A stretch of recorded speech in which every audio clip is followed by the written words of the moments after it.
හොඳයි හැමෝටම අයිබෝන් පුතේ මේ අද අපි 2019 විභාග ප්‍රශ්න පත්‍රයේ සාකච්ඡා කරනවා. එතකොට අපේ 2022 දේශපාලන විද්‍යාව ප්‍රශ්න පත්‍ර පන්තිය හඳුන්වා දීම සහ ඒත් සමගම අපගේ වැඩපිළිවෙල පිළිබඳව මූලික අවබෝධයක් ලබා ගැනීම තමයි අද දිනේ අපි මේ ප්‍රශ්න පත්‍ර සාකච්ඡා කිරීමෙන් බලාපොරොත්තු වෙන්නේ. එතකොට අද 2019 උසස් පෙළ දේශපාලන විද්‍යාව ප්‍රශ්න පත්‍රය ආකෘතිය, ඒ වගේම ප්‍රශ්න පත්‍රයේ හැදෙන විදිය, ඒ වගේම ප්‍රශ්න පත්‍රයේ අදාළ කාලකලමනාකරණය මේ සියලුම දේවල් ටික මුලින් ඉඳන්ම කතා කරනවා. පේපරේ කරන්න යන්න කලින්, පේපරේ ප්‍රශ්න සාකච්ඡා කරන කලින් කොහොමද දේශපාලන විද්‍යාව උසස් පෙළ දේශපාලන විද්‍යාව ප්‍රශ්න පත්‍ර ආකෘතිය නිර්මාණය වෙන්නේ කියන එක නම් අපි කතා කරනවා. එතකොට දැන් ඔයගොල්ලෝ දන්නවා මේ 2019 නව විෂය නිර්දේශය ආරම්භ වන්නේ 2017. ඒ කියන්නේ 2019 ලියපු අයියලක්කලාගේ විෂය නිර්දේශය පටන් ගන්න. ඒ කියන්නේ උගන්වන්න පටන් ගන්න 2017 වර්ෂයේ. ඒ අනුව 2019 තමයි පළවෙනිම විභාගය තියන්නේ නව විෂය නිර්දේශය යටතේ පළවෙනි විභාගය තියන්නේ 2019 අගෝස්තු වල. දෙවෙනි එක 2020 අවුරුද්දේ තියෙනවා. ඒතර අද අපි කතා කරන්නේ විෂය නිර්දේශය හඳුන්වා දීමෙන් පස්සේ පළමුවෙන්ම විභාගයට ආපු පේපර් එක. එහෙම නැත්නම් පළවෙනි විභාග ප්‍රශ්න පත්‍රය මුලකින්ම පුළුල් ලෙස සාකච්ඡා කරන්න. එතකොට අපි මෙහිදී ප්‍රධාන වශයෙන් ප්‍රශ්න පත්‍ර ආකෘතිය හඳුන්වා දෙනවා. ඒත් සමගම ඒ ප්‍රශ්න පත්‍ර ආකෘතියේ ක්‍රමවේදය තමයි ඉදිරියේදී අපි කතා කරන හැම ප්‍රශ්න පත්‍රයකම තියෙන්නේ. ඉතින් ඒ නිසා අද මේ පිළිබඳව මූලික අවබෝධයක් ලබා ගැනීමෙන් පස්සේ ඉදිරියේදී ඕගොල්ලොන්ට ප්‍රශ්න පත්‍ර සාකච්ඡා කරනකොට වගේම ප්‍රශ්න පත්‍ර කරනකොට මේ මූලික හඳුන්වා දීම සහ මේ වැඩපිළිවෙලේ මේ මූලාරම්භය ගොඩක්ම ප්‍රයෝජනවත් වෙයි. එතකොට දැන් ඕගොල්ලෝ දන්නවා මේ MCQ පේපර් එක සහ ව්‍යුහගත රචනාමය ප්‍රශ්න පත්‍රය. එතකොට මෙන්න මේ දෙකෙන් තමයි මේ විභාග ප්‍රශ්න පත්‍රයේ සමන්විත වෙන්නේ. එහෙම නැත්නම් බහුවර්ණ ප්‍රශ්න පත්‍රය සහ ව්‍යුහගත රචනාමය ප්‍රශ්න පත්‍රය කියලා ප්‍රශ්න දෙකකින් තමයි සමන්විත වෙන්නේ. ඒතර මොකක්ද මේ බහුවර්ණ, මොකක්ද මේ ව්‍යුහගත රචනාමය කියන එකට හඳුනා ගනිමු. මම අඳිනවා බෝඩ් එකේ chart එකක්. ඒ chart එක හැමෝම පොතක ඇඳ ගන්න ඕන, පොතක ලියා ගන්න ඕන. එහෙම නැත්නම් ලේසියට පුළුවන් ඔයගොල්ලෝ ස්ක්‍රීන්ෂොට් එකක් ගහ ගන්න. ඒ වගේම මම එකින් එක පැහැදිලි කිරීමක් කරනවා MCQ ප්‍රශ්න පත්‍රයකට සහ ව්‍යුහගත රචනාමය ප්‍රශ්නයකට කොහොමද කාලය වෙන් කරගන්නේ, කාල ක්‍රමනාකරණය කරගන්නේ කොහොමද කියන්නේ. ඒත් දැන් අද අපි කතා කරන්න යන්නේ දේශපාලන විද්‍යාව ප්‍රශ්න පත්‍රය. දේශපාලන විද්‍යාව ප්‍රශ්න පත්‍රය. එළිනේ ඔන්න එහෙනම් ප්‍රශ්න පත්‍රය යන කලින් අපි බලමු මේක කොහොමද නිර්මාණය වෙලා තියෙන්නේ කියලා. දැන් මොකද මේ නව විෂය නිර්දේශය යටතේ දේශපාලන විද්‍යාව ප්‍රශ්න පත්‍රයේ ප්‍රධාන කොටස් දෙකකට බෙදෙනවා. මේ ආකෘතිය හොඳට බලා ගන්න. ඔයගොල්ලොන්ට ඉදිරියේදී මේ ආකෘතිය තේරුම් ගත්තට පස්සේ ප්‍රශ්න පත්‍ර සාකච්ඡා කරනකොට ගොඩාක් පාසු වේවි. ඒ වගේම මේකේ තාමත් ලේසි මතක තියාගන්න. පළවෙනි පත්‍රය සහ දෙවන පත්‍රය. පළවෙනි පත්‍රය සහ දෙවන පත්‍රය කියලා කොටස් දෙකකට බෙදෙනවා. ඒ අනුව පළවෙනි පත්‍රයට හිමි වෙනවා පුතේ පැය දෙකක්. දෙවෙනි පත්‍රයට හිමි වෙනවා පැය 3ක්. ඔන්න සමස්ත ප්‍රශ්න පත්‍රයටම හිමි වෙන කාලය තමයි පැය 5ක්. ඒ අනුව පළවෙනි පත්‍රයේ පැය 2යි, දෙවෙනි පත්‍රයේ පැය 3යි. ඒකට මේක දවස් දෙකකට තියෙන නිසා ඔබට එක පත්‍රයකට පැය 2ක් අනිත් පත්‍රයට පැය 3ක් වශයෙන් සමස්ත විෂයටම පැය 3ක් වෙන් කරන්න වෙනවා. ඒ අනුව පළවෙනි පත්‍රයේ නැවත වතාවක් කොටස් දෙකකට බෙදෙනවා. A කොටස සහ B කොටස. A කොටස සහ B කොටස. මේ A කොටස සමන්විත වෙන්නේ බහුවර්ණ ප්‍රශ්න බහුවර්ණ ප්‍රශ්න 30කි. බහුවර්ණ ප්‍රශ්න 30කි. එතකොට මේ එක ප්‍රශ්නයකට හිමි වෙනවා පුතේ ලකුණු දෙකක්. එතකොට බහුවර්ණ 30න් ලැබෙනවා ලකුණු 60ක්. පැහැදිලිනේ? ඒ වගේම B කොටස සමන්විත වෙනවා කෙටි ප්‍රශ්න 20කින්. මේකටත් හිමි වෙනවා එකකට ලකුණු දෙක ගානේ. එතකොට කෙටි ප්‍රශ්න 20න් ලකුණු 40ක් හිමි වෙනවා. ඒ අනුව පළවෙනි පත්‍රයට මේ දෙක එකතු කරාම ලකුණු 100ක් හිමි වෙනවා. ඔන්න පළවෙනි පත්‍රය ලකුණු නිර්මාණය වෙච්ච විදිහ. පැහැදිලි ඇති. පැහැදිලිනේ? මේ තමයි පළවෙනි පත්‍රයේ ආකෘතිය. බහුවර්ණ 30යි MCQ 30යි ඒ වගේම කෙටි ප්‍රශ්න 20යි. කෙටි ප්‍රශ්න 20යි. ඒතකොට මේකට මේ 30ට එකකට ලකුණු දෙක ගානේ ලකුණු 60ක් හම් වෙනවා. මේකට ලකුණු දෙක ගානේ 20ක් තියෙනවා. ලකුණු 40ක් හම් වෙනවා. ඔක්කොම ලකුණු 100ක් හම් වෙනවා පළවෙනි පත්‍රයේ. ඔන්න පළවෙනි පත්‍රය පැහැදිලි. අපි දෙවෙනි එකට යමු. දෙවෙනි පත්‍රය ප්‍රධාන කොටස් 3කින් සමන්විත වෙනවා. ප්‍රධාන කොටස් 3කින් සමන්විත වෙනවා. හරිනේ? ඒ අනුව පළවෙනි කොටස, ඒ වගේම දෙවෙනි කොටස, ඒ වගේම තුන්වෙනි කොටස. මේ තමයි කොටස් තුන. පළවෙනි කොටස ගත්තාම මේක සමන්විත වෙන්නේ රචනාමය ප්‍රශ්නයකින්. රචනාමය ප්‍රශ්නයක්. රචනාමය ප්‍රශ්න. දෙවෙනි කොටස රචනාමය සහ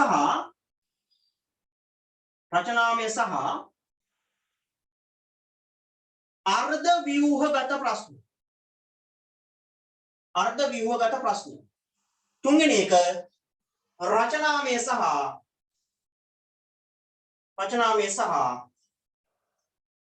අර්ධ ව්‍යුහගත ප්‍රශ්න. පැහැදිලිනේ? එතකොට පළවෙනි කොටස රචනාමය ප්‍රශ්නයක්, සම්පූර්ණයෙන්ම රචනාමය ප්‍රශ්නයක්. මේක රචනාමය හෝ අර්ධ ව්‍යුහගත, මේක රචනාමය හෝ අර්ධ ව්‍යුහගත. එහෙනම් ඔන්න දෙවෙනි පත්‍රයේ කොටස් තුන ගැන පැහැදිලි. ඒ අනුව පළවෙනි ප්‍රශ්නයෙන් තෝරගන්න කියනවා දී ඇති ප්‍රශ්න අතුරින් අවම වශයෙන් එක් ප්‍රශ්නයක්වත්. ඒ කියන්නේ මේ පළවෙනි කොටසෙන් අනිවාර්යයෙන්ම එක ප්‍රශ්නයක් තෝරගන්න ඕනේ. දෙවෙනි කොටසෙන් අවම වශයෙන් ප්‍රශ්න දෙකක්වත්. අවම වශයෙන් ප්‍රශ්න දෙකක්. ආයේ අවසාන කොටසෙන් අවම වශයෙන් එක් ප්‍රශ්නයක්. අවම වශයෙන් එක් ප්‍රශ්නයක්. පැහැදිලිනේ? එතකොට මේ කොටසෙන් එක ප්‍රශ්නයයි, මේකෙන් ප්‍රශ්න දෙකයි, මේකෙන් එක ප්‍රශ්නයක්. දැන් ඔන්න හතරක් හරි. හැබැයි අපි තව එක ප්‍රශ්නයක් ලියන්න ඕනේ. මොකද තෝරාගත යුතු ප්‍රශ්න පහකට ලියන්න තියෙන්නේ. එහෙනම් පළවෙනි කොටසෙන් අනිවාර්යයෙන්ම එකක් අතුලත් වෙන්න ඕනේ. දෙවෙනි කොටසෙන් අනිවාර්යයෙන්ම ප්‍රශ්න දෙකක් අතුලත් වෙන්න ඕනේ. තුන්වෙනි කොටසෙන් අනිවාර්යයෙන්ම එක් ප්‍රශ්නයක් අතුලත් වෙන්න ඕනේ. එහෙම තමයි ප්‍රශ්න හතර හැදෙන්නේ. තව එක ප්‍රශ්නයක් ඉතුරු වෙන්නේ. අන්නේ ඉතුරු වෙන ප්‍රශ්නේ Tamanට වඩාත්ම ලේසි කොටසකින් ලේසි ප්‍රශ්නයක්, ඒ වගේම ලියන්න පුළුවන් ප්‍රශ්නයක් තෝරගෙන ලියන්න ඕනේ. දැන් ලියන්නේ උඩ ප්‍රශ්න පහ හරි. ඔක්කොම ප්‍රශ්න පහක් ලියවෙන්න ඕනේ. එහෙනම් එක ප්‍රශ්නයකට ලකුණු 20ක් හිමි වෙනවා. ප්‍රශ්න පහක් තියෙනවා. දෙවෙනි පත්‍රයට ලකුණු 100ක් හිමි වෙනවා. සාමාන්‍යයෙන් අපි 10 ප්‍රශ්න තෝරගන්නවා නම් 10 ප්‍රශ්න දෙකක් තෝරගන්නවා. කොහොමවත් අවසානයේ එක ප්‍රශ්නයකට තමයි ලකුණු හිමි වෙන්නේ. ඒ කියන්නේ ලකුණු 20ක් වෙනවා හිමි වෙන්නේ. ඒ අනුව 20 ඒවා පහක් තියෙනවා. අවසානයේ 100ක් හිමි වෙනවා. ඒකට දෙවෙනි පත්‍රයට ලකුණු 100. ඒකට පේපරේට ලකුණු ලැබෙන්නේ 200. මේක තමයි අපේ දේශපාලන විද්‍යාව ප්‍රශ්න පත්‍ර ආකෘති. දේශපාලන විද්‍යාව ප්‍රශ්න පත්‍ර ආකෘති. මේක තමයි අඳගන්නේ. මේක අඳගන්න ඉක්මන් කරන්න. නැත්නම් ස්ක්‍රීන්ෂොට් එක ගහලා ඔන්න මම අයින් වුණා. මම කරා.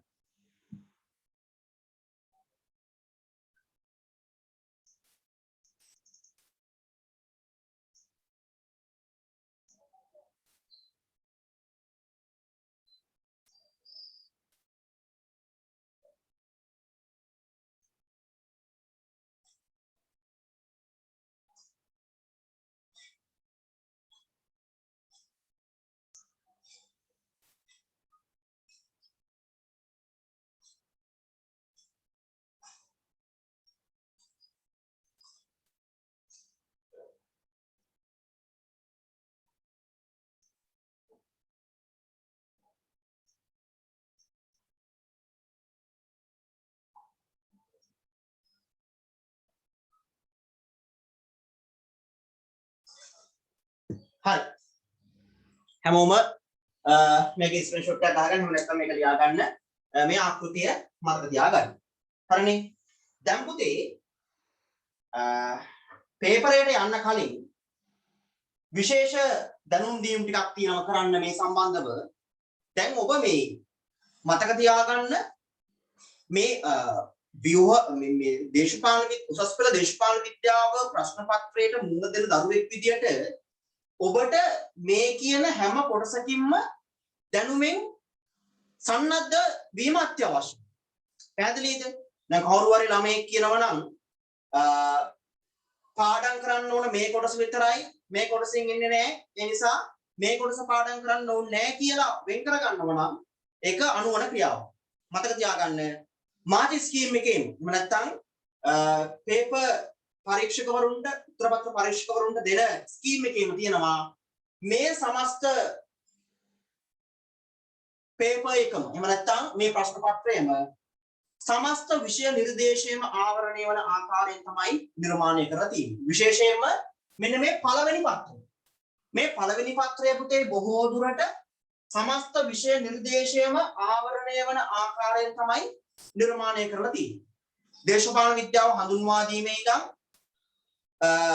නිව් සිලබස් එකේ අවසාන පාඩම අන්තර්ජාතික දේශපාලනය සහ ශ්‍රී ලංකාව හා බටහිර ලෝකයේ කියන පාඩම් දක්වාම සමස්ත විෂය නිර්දේශයේම ආවරණය වන ආකාරයෙන් තමයි පළවන පත්‍රය නිර්මාණය වෙන්නේ. දැන් කාටද කියන්න පුළුවන් දෙවෙනි පත්‍රය නම් ටාගට් කරන්න පුළුවන් කියලා. ඔව්. පහුගිය ප්‍රශ්න පත්‍ර කිහිපයක් ගත්තාම ආපු පිළිවෙල බලලා මේ පාරෙන් එන්නේ මොකක්ද කියලා කියන්න පුළුවන්. දැන් 2019 රටවල් වලින් සංධීය ක්‍රමය ආවා. ඊට පස්සේ අනාවක කියන්න පුළුවන් වුණා 2020 දෙන්නේ ඒකීය ක්‍රමයක් කියලා. ඊට පස්සේ බ්‍රිතාන්‍ය ආණ්ඩු ක්‍රමය ආවා. ඒ නිසා ගැටලුවක් තිබුණේ නැහැ. එහෙම අනාවක බල කිරීමක් කරන්න පුළුවන්. ඒ කියන්නේ මේ පේපර් උත්තර කියනවා නෙවෙයි. සාමාන්‍යයෙන් පහුගිය ප්‍රශ්න පත්‍ර ටිකක් ගත්තට පස්සේ කියන්න පුළුවන් මේක එනවද නැද්ද කියලා. පැහැදිලිනේ? අන්න එහෙනම් රචනාමය ප්‍රශ්නවල මතක තියාගන්න රචනාමය ප්‍රශ්න නිර්මාණය වෙන්නේ සමස්ත විෂය නිර්දේශයේම ආවරණය වන ආකාරය. හැබැයි මේකේ තියෙන chance එක තමයි අපිට තෝරා බේරා ලියන්න පුළුවන්. ප්‍රශ්න 10ක් එන නිසා අපිට මේ ප්‍රශ්න 10න් බොහෝ වෙලාවට අපිට පුළුවන් එක අපිට වැඩියෙන් කරුණු තියෙන එක අපි වැඩියෙන් පාඩම් කරපු එක ඒ වගේම වැඩියෙන් ලකුණු හම්බ එක ලියන්න පුළුවන්. ඒ නිසා මතක තියාගන්න මේකයිදී අපිට තෝරා ගැනීමේ වාසිය තිබෙන නිසා අර කියන ආකාරයෙන් මීට වඩා පුංචි chance එකක් හම්බ වෙනවා. හැබැයි මතක තියාගන්න ඔබ ප්‍රශ්න තෝරා ගැනීමේදී අතිශය සැලකිය යුතුයි. එහෙම නැත්නම් මතක තියාගන්න ඔබ ප්‍රශ්න තෝරා ගන්නකොට ජනප්‍රිය ප්‍රශ්න තෝරාගත්තේ නැත්නම් කරුණු තියෙන ප්‍රශ්න තෝරාගත්තේ නැත්නම් ඔබට වැඩියෙන්ම කරුණු මතක ප්‍රශ්නේ තෝරාගත්තේ නැත්නම් එෙහිදී අර්බුදකාරී වාතාවරණයකට මුහුණ පාන්න සිද්ධ වෙන්නේ. ඇතම් වෙලාවට ජනප්‍රිය ප්‍රශ්න කියන හේතු කාරණේ වළංගු වෙන්නේ උත්තර පත්‍ර බලන පරීක්ෂකවරුන්ගේ රුචිකත්වය මත. ඒ කියන්නේ වැඩියෙන්ම ජනප්‍රිය ප්‍රශ්න. එහෙම නැත්නම් වැඩියෙන්ම ළමයි තෝරගන්න ප්‍රශ්න ගුරුවරු දන්න ප්‍රශ්න. පැහැදිලිද? ඒ කියන්නේ සාමාන්‍ය උදාහරණයක් වශයෙන් ගත්තොත් යටත් විජිත පරිවර්තනයේ ප්‍රතිඵල ගැන ඕනම කෙනෙක් දන්නවා. ලිබරල් වාදය ගැන ඕනම කෙනෙක් දන්නවා. ෆැසිස්ට් වාදය ගැන ඕනම කෙනෙක් දන්නවා. හැබැයි නිව් සිලබස් එකට ආපු කාරණා ටික තියෙනවනේ. ස්ත්‍රීවාදය, අර්ථශාස්ත්‍රීය ප්‍රවේශය, ගෝලීයකරණය, ආයේ සමූහාණ්ඩුවාදය, ජාතිකවාදය මේවා තාම උත්තර පත්‍ර බලන පරීක්ෂකවරුන්ටත් අඩුයි. ඒගොල්ලෝ මේකට හැඩ ගැහිමින් ඉන්නේ. සාමාන්‍යයෙන් ඒගොල්ලෝ ලකුණු දෙන්න ගිහිල්ලා හොඳට ලියලා තිබුණත් ලකුණු දෙන්න බයයි. ඇයි? ජනප්‍රිය නෑනේ. වැඩි හුරු නෑනේ. ඒ නිසා හොඳට ලියලා තිබුණත් ඇතැම් වෙලාවට දෙපැත්තට බේරලා යන ප්‍රමාණය ලකුණක් දෙන්න ඉඩ තියෙනවා. ඉතින් ඒ නිසා ඔබ නිතරම සුපරීක්ෂාකාරී වෙන්න ඕන ජනප්‍රිය ප්‍රශ්නයක් තෝරගන්න. පැහැදිලිද? මේ කියලා අනිත් ප්‍රශ්න අතාරින්න බෑ. නමුත් දැන් මේ වෙනකොට යම්කිසි හැඩගැසීමක් තියෙනවා. නමුත් අපි නිතරම පුරුදු වෙන්න ඕන ප්‍රශ්න පහින් උපරිම ජනප්‍රිය ප්‍රශ්න ටික තෝරගන්න. පැහැදිලිද? කරුණු තියෙන ප්‍රශ්න ටික තෝරගන්න. සාමාන්‍යයෙන් අපි කියනවා කතාවකට සංවිධාන වලින් ප්‍රශ්න තෝරගන්න එපා. ඔය එක්සත් ජාතීන්ගේ සංවිධානය, අන්තර්ජාතික මූලර මුදල, රතු කුරුසය මේ වගේ ඒවා ගැන ලියන්න යන්න එපා. ලකුණු හම්බෙන්නේ නැහැ. ඇත්ත මොකද? ඒව ගැන සාමාන්‍යයෙන් තෝරගන්න කියලා ගුරුවරු වශයෙන් අපි කියන්නේත් නැහැ. ඒකට හේතුව තමයි ඒවා ජනප්‍රිය නැති. ඒවට කරුණු සාමාන්‍යයෙන් ළමයින්ට මතක හිටින ප්‍රමාණය අඩුයි. ඒ වගේම ගුරුවරුත් ඒ සම්බන්ධව වැඩි රුචිකත්වයක් නැහැ. වැඩියෙන්ම බලලා හුරු වෙලා තියෙන්නේ අර සාම්ප්‍රදායික දේවල් ටිකනේ. ඒ නිසා ඒවට ලිව්වට පස්සේ අනිවාර්යයෙන්ම ලකුණු හම්බ. ඒ නිසා ඔබ ප්‍රශ්න තෝරා ගැනීමේදී අතිශය සුපරීක්ෂාකාරී වී යුතුයි. මෙන්න මේ කාරණා ටික ඔළුවේ තියාගෙන තමයි ඔබ පේපර් එකට සූදානම් වෙන්න ඕනේ. ඒ නිසා පාඩම් කර පමණින් MCQ එකක් කර පමණින් හැම ප්‍රශ්නයකටම උත්තර ලියව පමණින් ඔබ හිතන්න එපා ඔබ සියල්ලක්ම සාර්ථක කරගත්ත කෙනෙක් කියලා. එහෙම නැත්නම් හැම දෙයකම සන්නද්ධයි කියලා. මතක තියාගන්න විභාග ශාලාවට ගියාට පස්සේ විභාග මානසිකත්වය කියලා එකක් තියෙනවා. ඒ නිසා තබාගේ පෙර සූදානම කාල කළමනාකරණය සහ විභාග මානසිකත්වය මේ සියලුම දේවල් මත තමයි ඔබ එවෙද්දී ඔබ මේ මොහොතේදී විභාග ප්‍රශ්න පත්‍රයට මුහුණ දෙන ආකාරය තීරණය වෙන්නේ. ඉතින් අනේ නිසා මේ හැම දෙයක්ම හදාගෙන තමයි අපි විභාග ශාලාවට යන්න ඕනේ. එහෙනම් ඒකට අවශ්‍ය පෙරහුරුව තමයි අද අපි මේ ගන්න හදන්නේ. අපි ඊට කලින් ප්‍රශ්න පත්‍ර 2000 MCQ ප්‍රශ්න 2500 ආසන ප්‍රමාණිකුත් ඒ වගේම එන්න පුළුවන් සෑම ව්‍යුහගත රචනාමය ප්‍රශ්නත් සාකච්ඡා කරලා තමයි විභාගයට වාඩි වෙන්නේ. ඉතින් ඒ නිසා කතා කරන 2500න් 30කට තමයි ගහන්න තියෙන්නේ. ඒ වගේම ලියලා යන ව්‍යුහගත රචනාමය ප්‍රශ්න වලින් 5කට තමයි ලියන්න තියෙන්නේ. ඉතින් ඒ නිසා අපි මේවා දන්නේ නැති දෙයක්වත් විඳපු නැති දෙයක්වත් නෙමෙයි. අපි පෙර සූදානම් යන දෙයක් තමයි දේශපාලන විද්‍යාව පේපරේ කියලා කියන්නේ. ඉතින් ඒ නිසා කලබල වෙන්න එපා, බය වෙන්න එපා. මේක ඇත්තට ලොකු දෙයක් නෙමෙයි. අපි බලමු කොහොමද මේක කළමනාකරණය කරගෙන MCQ 30ම ගහන්නේ, කෙටි ප්‍රශ්න 20ම ගහන්නේ, ව්‍යුහගත රචනාමය ප්‍රශ්න වලට ආයි නාහන්න ලියන්නේ කොහොමද කියලා අද අපි බලමු කොහොමද මේ වැඩේ කරන්න කියලා. හරි. ඊට කලින් රජයෙන් නිකුත් කරපු අධ්‍යාපන අමාත්‍යාංශය මගින් නිකුත් කරපු උපදේශ පත්‍රිකාවක යම්කිසි කොටස් කීපයක් මම ඔයගොල්ලන්ට අහෙන්න කියවනවා. ඉතින් ඒ නිසා මේක පොඩ්ඩක් අහගන්න. මේක අහගෙන තමයි අපි පේපරේ සාකච්ඡා කරන්න යන්න ඕනේ. ඒ නිසා මේක හොඳට සාවධානව අහගන්න. මොකද්ද මේගොල්ලෝ මේ කියන්නේ කියන්නේ. පැහැදිලිනේ? දැන් පොතේ ඔයගොල්ලෝ දන්නවා දැන් මේ උත්තර පත්‍ර පරීක්ෂකවරු දෙනවා ස්කීම් එකක්. ස්කීම් එක දෙනවා අදාළ ප්‍රශ්නට උත්තරේ. ඒ උත්තරේ දෙන්නේ සම්පූර්ණයෙන්ම ව්‍යුහගත රචනාමය උත්තරයක් නෙමෙයි. අදාළ උත්තරේට එන්න ඕන කරුණ, මූලික කරුණ, පොයින්ට් එක විතරයි. පැහැදිලිනේ? ඒ කියන්නේ ඒ පොයින්ට් එකම ඔබගේ උත්තරේ තියෙන්න ඕන කියන එක නෙමෙයි. ඊට අදාළ සාපේක්ෂ කරුණු ටික අනිවාර්යයෙන්ම ඒ අදාළ උත්තරේ තියෙන්න ඕන. ඒ නිසා මතක තියාගන්න පොයින්ට් එකට අමතරව වැඩියෙන් ඕගොල්ලෝ ලියලා තියෙනවා නම් ඒ වැඩියෙන් ලියපු දෙයට අනිවාර්යයෙන්ම ලකුණු දෙන්න කියලා උපදේශ පත්‍රිකාවේ තියෙනවා. එහෙනම් පුතේ මතක තියාගන්න ඔබගේ උත්තරය අනිත් අයගේ උත්තරයට වඩා සුවිශේෂී විය යුතුයි. ඒ සුවිශේෂීත්වය ලබා ගන්නේ කොහොමද? ඒක උදා කරගන්නේ කොහොමද? ඔබ ගොනු කරගන්නා කරුණු මත. බේසික් කාරණා ටික හැමෝම දන්නවා. හැමෝම නෝට් එකකට දෙනවා. නමුත් අන් අයගේ නෝට් එකට වඩා අන් අයගේ උත්තරයට වඩා තමාගේ නෝට් එක කොහොමද වැලියු කරගන්නේ කියන එක තමයි මෙතනදී ගැටලුව වෙන්නේ. එහෙනම් බලමු මේගොල්ලෝ කියන්නේ මොකක්ද කියලා. මේගොල්ලෝ කියනවා අදාළ කරුණු වලට අමතරව අපේක්ෂකයන් තවත් කරුණු ඉදිරිපත් කර තිබේ නම් ඒවායේ අදාළ තත්ත්වයේ සැලකිල්ලටගෙන ඒ සඳහාද ලකුණු ලබා දීම පරීක්ෂකවරයා ක්‍රියා කළ යුතුයි. ඒ කියන්නේ අදාළ කරුණට අමතරව ඒහා සාපේක්ෂව ඊට අදාළ කරුණු තිබෙනවා නම් ඒවට ලකුණු දෙන්න ඕනේ. එහිදී පළවෙනි කාරණාව විදිහට කියනවා ප්‍රශ්නය නිවැරදිව තේරුම්ගෙන තිබේ.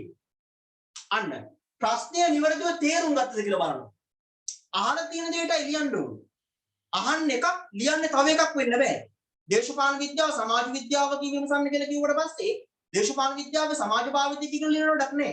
ලියන්න ඕන දේශපාලන විද්‍යාව හා අනිකුත් සමාජීය විද්‍යාව අතර පවත්න සම්බන්ධතාවය. දේශපාලනේ සමාජ භාවිතය කියලා කිව්වම දේශපාලන විද්‍යාව අනිකුත් සමාජ විද්‍යාව අතර වෙනස ලියලා හරියන්නේ නැහැ. ඒකට ලියන්න ඕන දේශපාලනය කියලා කියන්නේ රාජ්‍ය බලයේ මාගේ සමාජ ක්‍රියාවලියක් කියන එක තමයි සනාථ වෙන්න ඕනේ. පැහැදිලිනේ? මෙන්න මේ මූලික කරුණු ටික දැනගෙන අදාළ ප්‍රශ්න අහලා තියෙන ප්‍රශ්නේ හරියට තේරුම් ගන්න හැක් වෙන්න ඕන. ඊළඟ එකේදී කියනවා ප්‍රශ්නයට අදාළ කරුණු නිවැරදිව තෝරාගෙන තිබෙනවාද සහ එම කරුණු නිවැරදිව විධිමත් අයුරින් සංවිධානය කොට ඉදිරිපත් කර තිබෙනවාද? ඒ කියන්නේ අහලා තියෙන දෙයට දෙන උත්තරේ කරුණු විධිමත් ආකාරයකින් පෙළගස්වන්න ඕන. පැහැදිලිද? හඳුන්වා දීම මැදදී කරලා මැදදී කරන්න ඕනේ ඉස්සර කරලා අවසානට වෙනම එකක් දැම්මොත් ඔබගේ උත්තරයට අදාළ කරුණු ටික ඒ උත්තරය ඇතුලේ තිබුණට ඒකට ලකුණු දෙන්නේ නැහැ. මොකද උත්තරයේ සකස් වෙන්න ඕන ආකාරය මම අර වෙනදත් කියනවා වගේ මල් බඳුනක ආකාරය.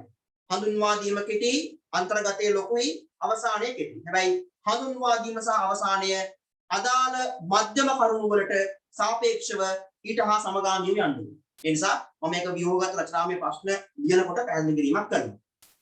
ඊළඟ කාරණාව කියනවා කරුණු ප්‍රමාණවත් අයුරින් විශ්ලේෂණය කර තිබෙනවාද යන්න. පැහැදිලිද? දැන් මෙන්න මෙහෙම අර්ථකථනයක් තියෙනවා. අඩුවෙන් ලියන්න අඩුවෙන් ලියුවොතින් අඩුවෙන් ලකුණු හම්බෙන්නේ. හැබැයි වැඩියෙන් ලියුවොතින් දැන් ඔන්න කෙටි සටහනක් කිව්වොත් ඇරෙන්න ව්‍යුහගත රචනාමය ප්‍රශ්නයකට Taman ලියන ප්‍රමාණයට තමයි ලකුණු හම්බෙන්නේ. ආර්ට් විෂයන්නේ පොතේ කිලෝ ගණන් වලට ලකුණු හම්බෙන්නේ. ඉතින් ඒ නිසා මතක තියාගන්න ඔබ පාඩම් කරන් යන කරුණු ටික ඔබට විනාඩි 36ක් ඇතුළත ලියන්න පුළුවන් නම් ඊට ඒ 36 ඇතුළත ඔබට ලියන්න පුළුවන් කොච්චරද? ඒ උපරිම ප්‍රමාණය ලියන්න. පැහැදිලිද? ව්‍යුහගත රචනාමය ප්‍රශ්නයකට ඔබ දන්න ප්‍රශ්න අදාළ වෙන්න ඕනේ. පැහැදිලිද? අහන දෙයට අදාළ දේ ලියන්න ඕනේ. බොරු ලියලා හරියන්නේ නැහැ. අර පිටු ගණන් ලියුමකට වැඩක් නැහැ බොරු නම් ලියලා තියෙන්නේ. පැහැදිලිද? ඒ නිසා ප්‍රශ්නෙට අහන දෙයට අදාළව ඔබට විනාඩි 36ක් තුර ලියන්න පුළුවන් කොච්චරද? ඒ ප්‍රමාණය ලියන්න. පැහැදිලිද? ඒ ප්‍රමාණය ලියුවොත් තමයි ලකුණු හම්බෙන්නේ. හැබැයි කෙටි සටහනකදී පමණක් ඔබ ඒක කෙටි සටහනක් කරෙන්නේ. සාරාංශකරණයක් සමර එකක් පමණයි ලියන්න ඕනේ. පැහැදිලිනේ? ඒ නිසා කිසිම කෙනෙකුට වැඩියෙන් ලියුවා කියලා ලකුණු කපන්න බෑ. කෙටි ප්‍රශ්නයකට ඇරෙන්න වෙන ව්‍යුහගත රචනාමය ප්‍රශ්නයකට වැඩියෙන් ලියලා තියෙනවා කියලා ලකුණු කපන්න බෑ. ඒක අසාධාරණයි. ඒක කරන්න බෑ. මොකද මේකෙදි Tamanට විනාඩි 30ක් අතර ලියන්න පුළුවන් උපරිම කරුණු ටික අන්තර්ගත කිරීමේ අවස්ථාවක් නිලා තියෙනවා. හැබැයි මේ අන්තර්ගත කරන කරුණු ටික මම නාටකතාවක් කියනවා අදාළ ප්‍රශ්නෙට සාපේක්ෂව ඒ කරුණු ඒ ප්‍රශ්නෙට අදාළ වී යන්නේ ඊළඟ කාරණාව කියනවා අවසාන නිගමනයට එළඹ තිබේද යන්න සහ එම අවසාන නිගමනය තාර්කික සහ හරවත් එකක් වෙනවාද යන්න. දැන් ප්‍රශ්නේ අහන්නේ දේශපාලන විද්‍යාව සමාජ භාවිතී කියලා නම් ඔබගේ නිගමනයෙන් සනාථ වෙන්න ඕන දේශපාලනය කියලා කියන්නේ රාජ්‍ය බලය ඉක්මවා ගිය සමාජ ශික්ෂණයක් කියන්නේ.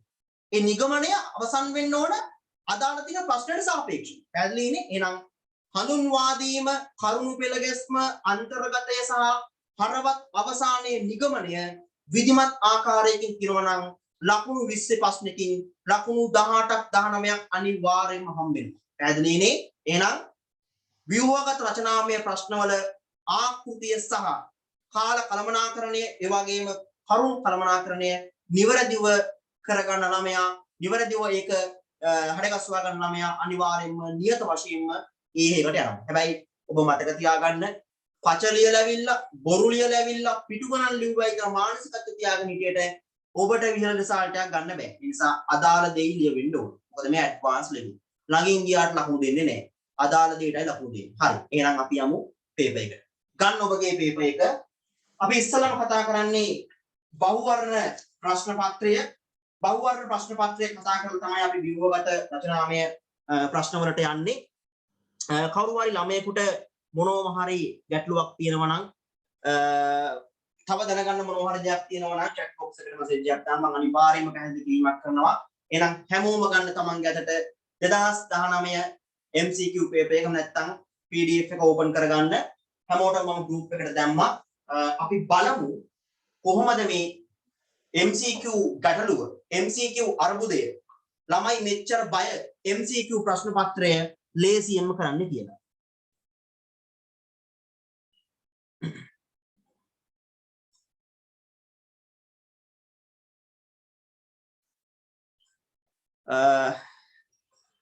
දරුවෙක් කියනවා මේ පේපර් එක ස්ක්‍රීන් ෂෙයා කරන්න කියලා. මම එහෙම සූදානමක් නම් උනේ නැහැ.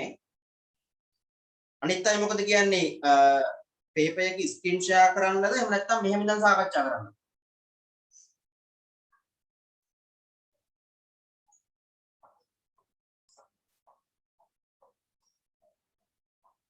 මොකද කියන්නේ?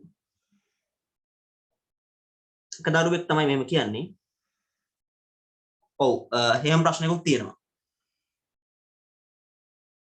ඔව් සිග්නල් ලවුල් වෙනවලු. එහෙම ස්ක්‍රීන් ෂෙයා කරනකොට සිග්නල් ලවුල් වීමක් වෙනවා. හරි බහුතරය කියනවා මෙහෙම කරන්න කියලා. හරි.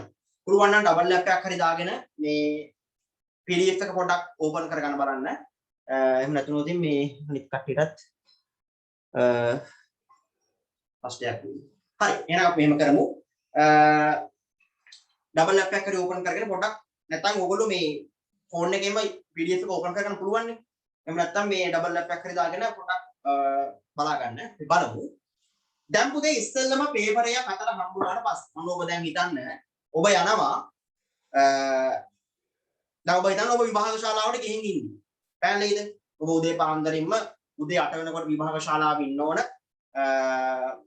උදේ 8ට කලින් විභාග ශාලාවේ ඉන්න ඕන උදේ හරියටම 8ට විභාග ශාලාව ඇතුළට ගන්නවා ඔන්න ඔබ යටේ තියෙන්නේ ඇඩ්මිෂන් එක ඩෙන්ටි එක සහ නිල් පෑන් දෙකයි කළු පෑන් දෙකයි අඩ්රූලයි පැන්සලයි බටනය මෙන්න මේක තමයි ඔබගේ අතේ තියෙන්නේ දැන් ඔබ යනවා විභාග ශාලාව ඇතුළට දැන් ඔබට නුහුරුයි විභාග ශාලාවක ඉන්නේ විභාග මානසිකත්වයක් තියෙනවා ડિප්‍රෙෂන් වෙන්න ඔන්න මෙන්න තියෙන්නේ විභාග ශාලාධිපති ගෝරිල්ලා වගේ එහාට මෙහාට යනවා තවත් පරීක්ෂකවරු එහාට මෙහාට යනවා අර බඩ පාට කවර තියෙන කොළ ඇතුලේ පේපර් දකින්නවා දැන් පොඩි වීතිකාවක් බයක් කියන එකක් තියෙනවනේ මේක තියෙන්නේ විභාග ශාලාවට යන පළවෙනි දවසේ විතරයි පැහැදිලිද හරිම බයයි ආගම සිහි කරන්න දුන්නම 33 කෝටියක් දෙවි දෙවතුන් වහන්සේලා සියල්ලක්ම සිහි කරනවා ඇයි මේක අලුත් නිසා හැබැයි දෙවෙනි දවසේ විභාග ශාලාවට යනකොට ඔබ මේකට සාමාන්‍ය කරන වෙලාව සාමාන්‍ය වාර විභාගයක් ලියනවා එහෙම නැත්නම් පන්ති ටෙස්ට් එකක් ලියනවා වගේ තමයි ලියන්නේ කරුමක මහත කියලා කියන්නේ මේ දැන් ඉන්න ළමයි එක්කෙනෙක්වත්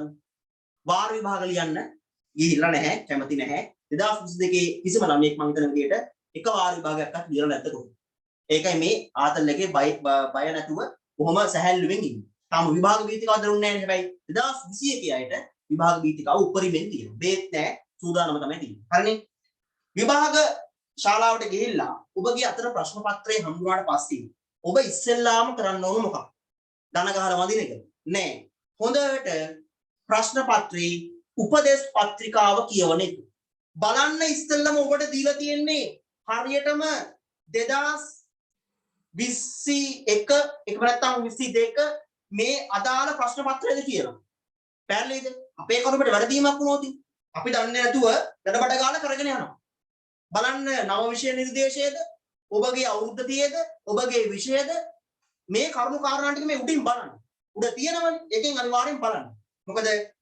පෙර කරුණු මොන වගේද කියලා කියන්න බෑ ඒ තරම් වාසනාවන්ත જાතියක් ශ්‍රී ලාංකිකයෝ කියලා කියන්නේ හරිනේ එහෙනම් ඔන්න බැලුවා ඉස්සෙල්ලම මේ පේපරේ මගේ පේපරේද විෂය හරියද ඕල්ඩ් නිව්ද කියන එක බැලුවා මොකද පැටලලා ඉන්න පුළුවන් ඕල්ඩ් නිව්ද කියන එක බැලුවා වර්ෂය බැලුවා ඊට පස්සේ තමයි අපි යන්නේ උපදේශ පත්‍රිකාව කියවන්න. බලමු උපදේශ පත්‍රිකාව මොකද්ද කියන්නේ කියලා.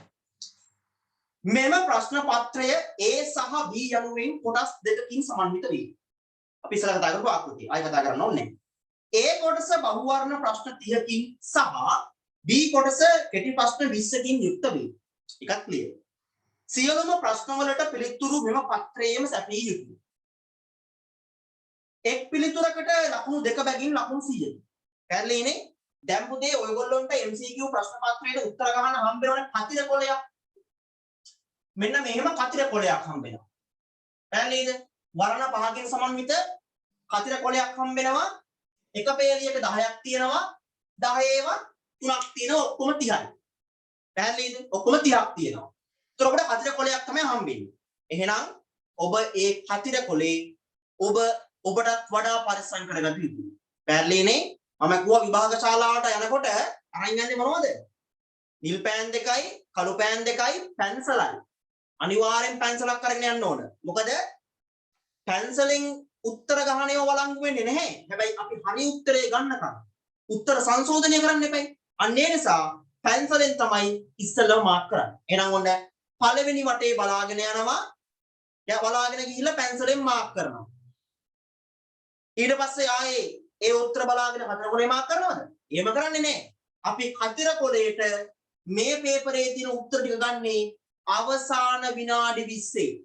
පැහැදිලිනේ? අවසාන විනාඩි 20 තමයි හරියටම මේකේ තියෙන උත්තරේ කතර කොලේ මාක් කරන්නේ. එහෙම නැතුව පෑනෙන් කතර කොලේ මාක් කරලා නැවත වතාවක් මේක කියවනකොට මේකේ මොකක් හරි වැරදිලා තිබුණොත් ආයෙ අරක මකලා පාඩ කරලා බෝල කරලා නිකන් ඒක කුජීත කරලා දෙන්න එපා. එහෙම වුණොත් ඔබගේ උත්තරය අපහැදිලි වෙන්න පුළුවන්. ඒ නිසා කතර කොලේ ක්ලියර් එකට පිරිසුදුවට පැහැදිලිව තියාගන්න. පැහැදිලිනේ? එහෙනම් ඔබ පැන්සලෙන් ඉස්සලම කරන්න ඕන පළවෙනි වටේ කියවගෙන යනවා. උත්තරේ ගහනවා. බැරි ඒවත් තියෙනවා. බැරියව තියලා ඇහැක් කියව ටික ගහගෙන යනවා. ගැටලුවක් නැහැ. දෙවෙනි පාර ගන්නවා. දෙවෙනි පාර නම් කියවනකොට පළවෙනි පාර කියවට වඩා දෙවෙනි පාර තේරෙනවා. සමහරක් විට අර ඉස්සෙල්ලා ගහපු උත්තරේ සංශෝධනය කරන්නත් පුළුවන්. තුන්වෙනි පාරත් කියවනවා. හතරවෙනි පාරත් කියවනවා. අන්න දැන් අවසාන විනාඩි 45 වෙනකොට ඔබ මේක කීප වාරක්ම කියවලා තියෙනවා. ඔන්න අවසාන විනාඩි 45 වෙනකොට ඔබ ඔබගේ අවසාන උත්තරයට ඇවිල්ලා. එහෙනම් ඔබ මේකේ උත්තරේ බලනවා, බලන ඉවරලා ගහනවා හතරේ කොලේ ඉස්සෙල්ලම පැන්සල්. පැහැදිලිද? හතරේ කොලේ ඉස්සෙල්ලම පැන්සලෙන් ගහගෙන යනවා. මේකේ දෙක නම් ඒකෙත් දෙක. මේකේ තුන නම් ඒකෙත් තුන. මේක තුන වෙලා ඒක දෙක ගහුවොත් ඔබට ලකුණු හම්බෙන්නේ නැහැ.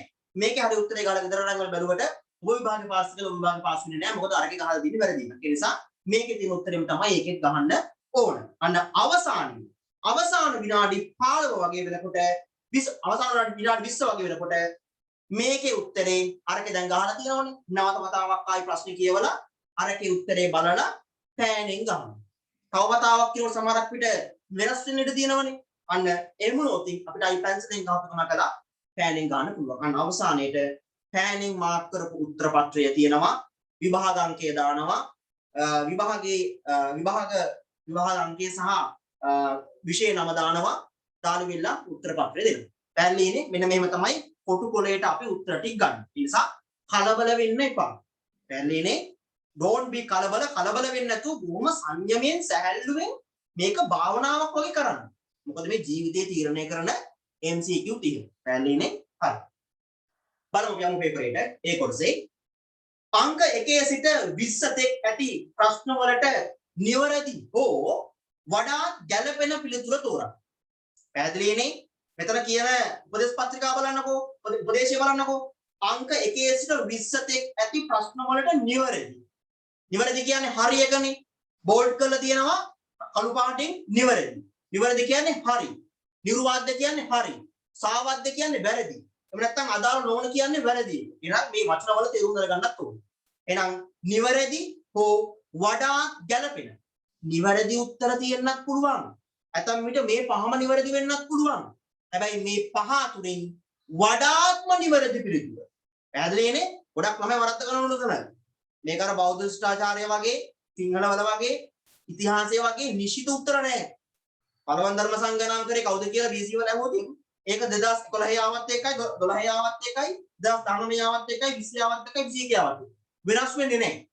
පැහැදිලිද? නමුත් දේශපාලන විද්‍යාවේ උත්තරයට ප්‍රශ්න පත්‍රයට උත්තරේ සාපේක්ෂව වෙනස් වෙනවා. ඒකයි මේ විෂයේ තියෙන වෙනස වැදගත්කම. ඒකයි මේ ගතික ස්වභාවයෙන් යුක්ත විෂයක් කියලා කියන්නේ. එහෙනම් අපි මෙතනින් හොයාගන්න ඕන මේ තියෙන උත්තර අතුරින් නිවැරදි එක හෝ වඩාත්ම නිවැරදි, වඩාත්ම ගැළපෙන එක. එහෙනම් අපි බලමු මේ තියෙන උත්තර පහ අතුරින් එකක් වැරදි, එකක් හරි, අනිත් ඔක්කොම වැරදි. පළවෙනි ප්‍රශ්නය අහනවා දේශපාලනය. රාජ්‍ය සහ ජනතාව අතර පවතින සම්බන්ධතා ශේෂ්ත්‍රයේදී ආණ්ඩුවේ කටයුතු වලට පමණක් සීමා වී තිබේ.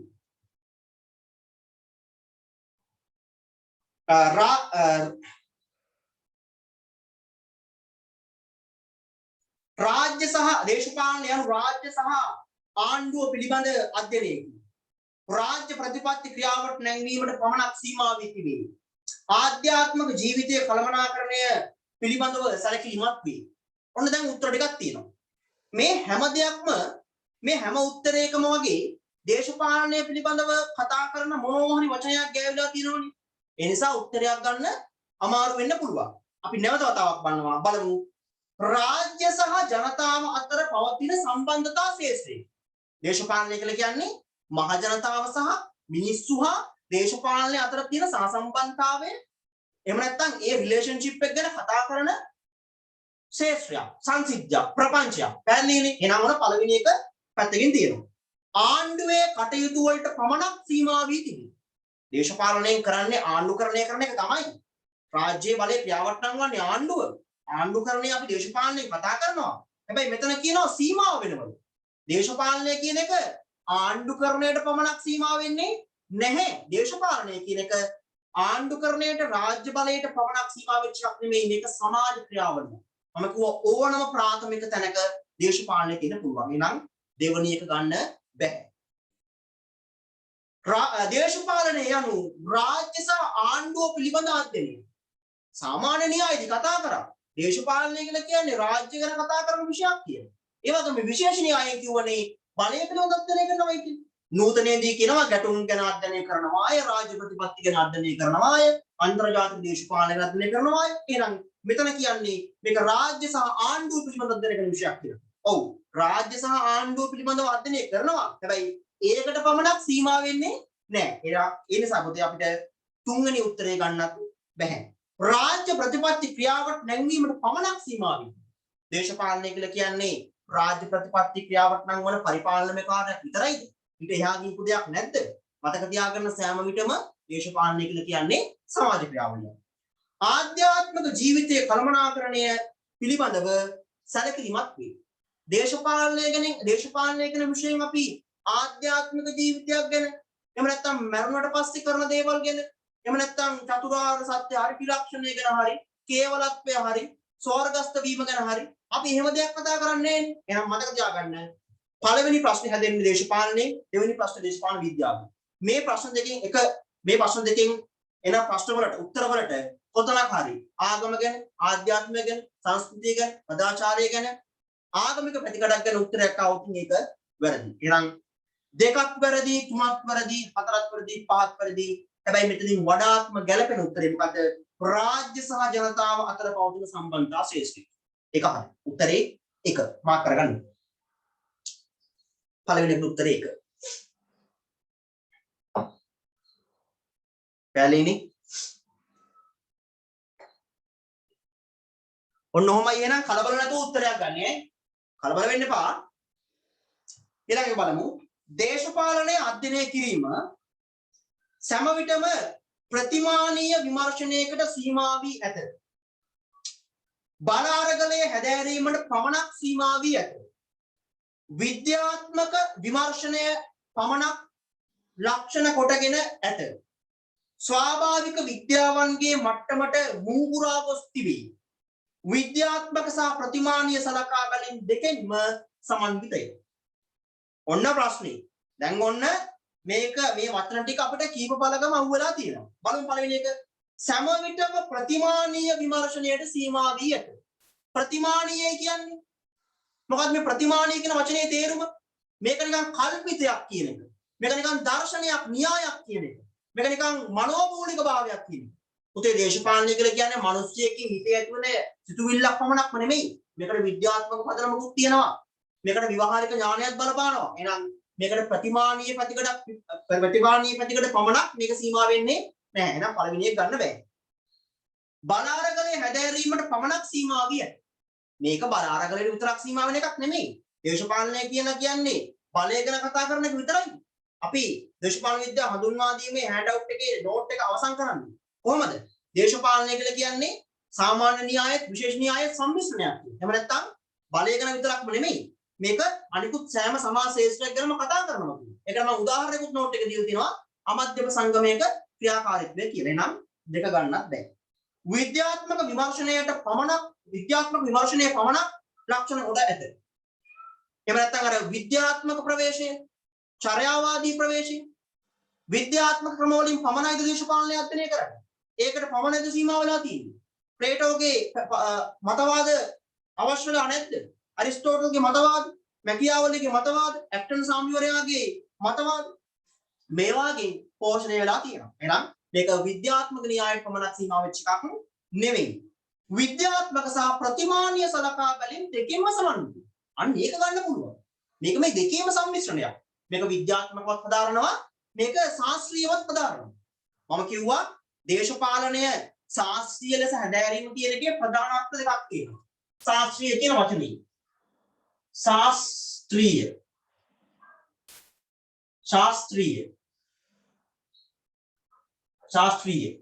දැන් මෙන්න මේ වචනේ ශාස්ත්‍රීය. මේකේ ප්‍රධාන අර්ථ දෙකක් තියෙනවා. පළවෙනි එක තමයි විද්‍යාත්මක අර්ථය.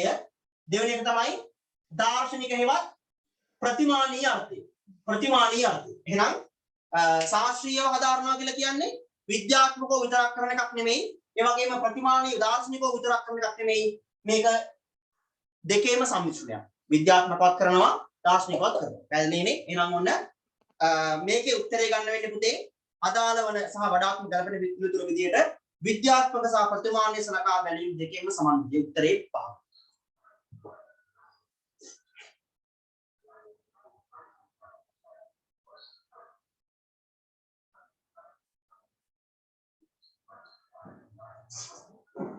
හරි. මොන දැන් දේශපාලනය ගැන ප්‍රශ්න දෙකක් ආවා. ඊට පස්සේ ප්‍රශ්නෙන් අහනවා මේ ආණ්ඩුව ගැන. ආණ්ඩුව වෙනස් කළ නොහැකි ආයතනයකින් ප්‍රජාතන්ත්‍රවාදී පාලන ක්‍රමවලදී මහජනතාවගේ එකම නියෝජිතයාය. රාජ්‍යයේ මූලිකාංගයකින් රාජ්‍ය අන්නට සමාන පදයකින් රාජ්‍යයට වඩා බලවත් වේ. මේවා නම් පුතේ මේ බේබි පොලිටික්ස්. මේ ප්‍රශ්න නම් කවදාවත් වරද්ද ගන්න එපා. මොකද මේවා ඉතාමත්ම ලේසි ප්‍රශ්න. පැහැදිලිනේ? මේවා දිහා මේ අපේ විෂය කතා කරන ඇතම් ශාස්ත්‍රීය කාරණාවත් එක්ක බලද්දී මේ ප්‍රශ්න දැක්කම hina යනවා. පැහැදිලිනේ? ඉතින් ඒ නිසා මේ වගේ ප්‍රශ්න කවදාවත් වරද්ද ගන්න එපා. ලකුණු ගන්න පුළුවන් ප්‍රශ්න. ආණ්ඩුව වෙනස් කළ නොහැකි ආයතනය. ආණ්ඩුව වෙනස් කරන්න බැරි නැත්නම් නෑනේ පුතේ. ආණ්ඩුව වෙනස් කරන්න පුළුවන්. මැතිවරණයක් මගින් ආණ්ඩුව වෙනස් කරන්න පුළුවන්. සන්නත් අරගලයක් මගින් ආණ්ඩුව වෙනස් කරන්න පුළුවන්. කුමන්ත්‍රණයක් මගින් ආණ්ඩුවක් වෙනස් කරන්න පුළුවන්. ආප්පකාලේ එහා පැත්තට බැන්නම ආණ්ඩුවක් වෙනස් කරන්න පුළුවන්. ආණ්ඩුව වෙනස් වුනේ නැද්ද? යාපාන ආණ්ඩුව තුන දැන් තියෙන වෙනත් ආණ්ඩුවක්. ඊට කලින් තිබුණේ වෙනත් ආණ්ඩුවක්. 70 ගණන් වල තිබුණේ වෙනත් ආණ්ඩුවක්. 80 ගණන් වල තිබුණේ වෙනත් ආණ්ඩුවක්. 40 ගණන් වල තිබුණේ වෙනත් ආණ්ඩුවක්. වෙනස් වුනේ නැද්ද? වෙනස් වෙනවා. අවුරුදු 5න් 5ට 4න් 4ට 6න් 6ට ආණ්ඩුව වෙනස් වෙනවා. ඒ නිසා ආණ්ඩුව කියලා කියන්නේ ස්පර්ශ කළ හැකි පියවියසට පෙනෙන සචේතනික සංකල්පයක් වගේම වෙනස් වීම වලට භාජනය වන ආයතන. හරිනේ? ප්‍රජාතන්ත්‍රවාදී පාලන ක්‍රමවලදී මහජනතාවගේ එකම නියෝජිතයා. අපිව නියෝජනය කරන ආයතනය ආණ්ඩුව විතරයි. වෙනත් ආයතන තියෙන්න බැරිද? ආණ්ඩුව මගින් විතරයිද අපිව නියෝජනය වෙන්නේ? දැන් ජනමත විචාරණ බලයක් තියෙනවනම් අපිට පුළුවන් ඍජුවම අපේ මතය නියෝජනය කරන්න. එහෙනම් මේක එකම ආයතනය විතරක් නෙමෙයි.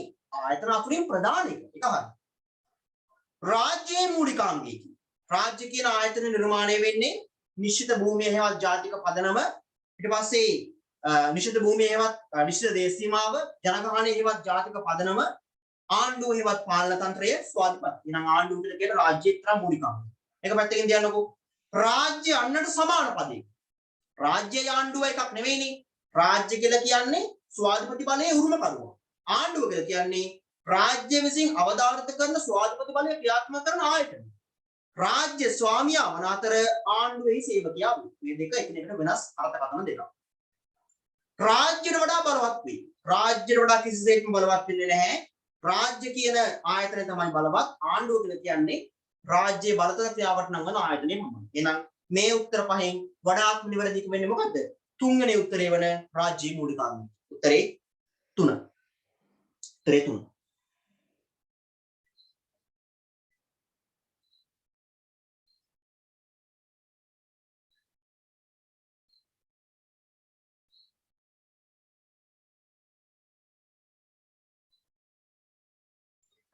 හරි. ඊළඟ ප්‍රශ්නය ඔන්න එනවා ගෑල් ළමයි ගැන කතා කරන ප්‍රශ්නයක්. ස්ත්‍රීවාදය. මේක ඔයගොල්ලෝ ඉගෙන ගන්න ඕනි මේ දෙයක්. බලමු ස්ත්‍රීවාදය. ගැහැණු ළමයින් සඳහා වෙන් වූ පාසල් තිබිය යුතුයි යෝජනා කරයි. ඊළඟ එක සමානාත්මතාවයේ නොතකා හරින. ග්‍රීක යුගයේ ආරම්භ වූ මතවාදයේ ස්ත්‍රීන් අත්විඳින වෙනස් කොට සැලකීම් අවසන් කිරීම අපේක්ෂා කරයි. පවුලේ සුබ සාධනයේ වැදගත්කම හොවා දක්වයි. ගැහැණු ළමයි හරිම ආඩම්බරයෙන් ඉගෙන ගන්න පාඩමක් සහ ගැහැණු ළමයි හරිම කැමැත්තෙන් අහන MCQ ප්‍රශ්න තමයි මේවා. ස්ත්‍රීවාදය. ගැහැණු ළමයින් සඳහා වෙන් වූ පාසල් තිබිය යුතුයි යෝජනා කරයි. මේ ක්‍රමය නිසා තමයි සුභාසක් පිරිමි ළමයි වර්තමානයේ වන විට දැඩි පීඩනයකට සහ අපහසුතාවයකට ලක් වෙලා ඉන්න එක ගන්න බෑ. සමානාත්මතාවයේ නොතකා හරින. එහෙම එකක් කතා කරන්නේ නැහැ ස්ත්‍රීවාදයේදී. ස්ත්‍රීවාදයේදී කියන්නේ පුරුෂයන් හා සමාන අයිතිවාසිකම් කාන්තාවන්ට උනි කියන එක. ග්‍රීක යුගයේ ආරම්භ වූ මතවාදය. දැන් පුතේ මේක 1960 ගණන් වල ආරම්භ වෙන දේශපාලන මතවාදයක් මේ ග්‍රීක යුගයේ තිබුණේ. නැහැ. ස්ත්‍රීන් අත්විඳින වෙනස් කොට සැලකීම් අවසන් කිරීම අපේක්ෂා කරනවා. ඔව්. ස්ත්‍රීන්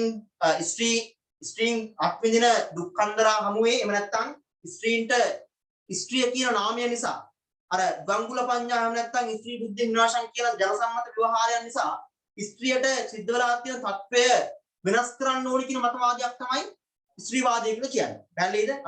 අපි මේකදී කතා කරනවා මේ පුරුෂ මූලික සමාජ ක්‍රමය ගැන. පුරුෂ ආධිපත්‍ය හමුවේ ස්ත්‍රීන්ගේ අයිතිවාසිකම් උල්ලංඝනය වීම. නමුත් නූතනයේදී ස්ත්‍රී මූලික සමාජ ක්‍රමයක් තියෙනවා. ඒ වගේම ස්ත්‍රීන් අතින් පුරුෂයන්ගේ අයිතිවාසිකම් උල්ලංඝනය වීමක් තියෙනවා. මතක තියාගන්න දූෂණය කියන එක කරන්න පුළුවන් පුරුෂයන්ට පමණක් නෙමෙයි ස්ත්‍රීන්ටත් කායික හෝ මානසික වශයෙන් දූෂණය කිරීමේ හැකියාව තියෙනවා. නව අධ්‍යයන ප්‍රභේදය. පැහැදිලිද? මම තියරි ක්ලාස් එකේ ගැන පැහැදිලි කිරීමක් කරනවා. ඊළඟ එක පවුලේ සුබ සාධනයේ වැදගත්කම හොවා පවුලේ සුබ සාධනය ගොඩනැගෙන එක ගැන කතා කරනකොට ස්ත්‍රීවාදී. يعني ස්ත්‍රිය තරම් වැදගත් කියන එකලු කියන්නේ. එහෙම එකක් අපි කතා කරන්නේ නැහැ. පවුලකට ගෑල්ලා මේක හිටියම ඇති. පවුලක් පැති මංගස්තන වෙලා යන්නම දවුරිය එකක් එහෙම නැත්නම් දෑවැද්දක් දුන්නු මෙතනින් එහාට ඉවරයි. අපි එහෙම දෙයක් ගැන කතා කරේ නැහැ. හරි. පවුලේ සුබ සාධනයේ වැදගත්කම හොවා දක්වා ඒක අදාළ වෙන්නේ නැහැ. උත්තරේ ගන්න වෙන්නේ ස්ත්‍රීන් අත්විඳින වෙනස් කොට සැලකීම් අවසන් කිරීම අපේක්ෂා කරයි. උත්තරේ 4. ඊළඟ එක බලමු ස්වාධිපත්‍ය. විශාල සහ කුඩා රාජ්‍ය අතර පවතින අසමානතා පිළිගනි. රජයේ උත්තරීතර බලය සංකේතවත් කරයි. ගෝලීයකරණය නිසා අභියෝගයට ලක්ව නැත. අවශ්‍ය වූ විටක පහසුවෙන් බෙදිය හැකිය. රාජ්‍යත්වය සඳහා අවශ්‍ය වන්නේ අවශ්‍ය කොන්දේසියක් නොවේ. රාජ්‍යත්වය සඳහා අවශ්‍ය කොන්දේසියක් නොවේ. දැන් ටග්ගාල ස්වාධිපති පාඩම ස්වාධිපත්‍ය රාජ්‍ය හා ස්වාධිපති පාඩම මතක් කරගන්න. මේ අපි කතා කරපුවම තමයි එන්නේ. බලන්න පළවෙනි එක විශාල සහ කුඩා රාජ්‍ය අතර පවතින අසමානතා පිළිගන්න. අපි දන්නවා අන්තර්ජාතික සමාජයේ හමුවේ සියලුම රාජ්‍යයන් ස්වාධිපති බලයෙන් එක හා සමානයි කියලා තමයි පිළිගන්නේ. පැහැදිලිද?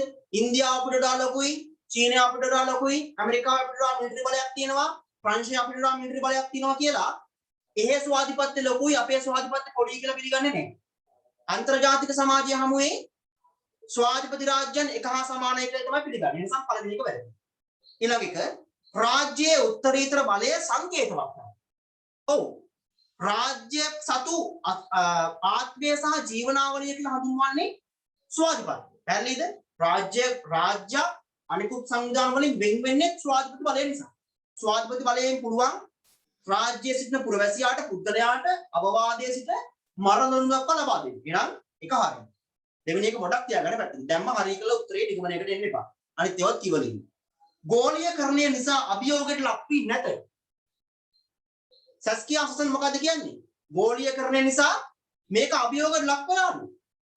දේශ සීමා බිඳ වැටෙන නිසා රාජ්‍ය නොවන සංවිධාන බහුජාතික සමාගම් වල අධික ආර්ථික බලයක් එක්ක ජාතික රාජ්‍යයේ බලය හීන වෙනවා.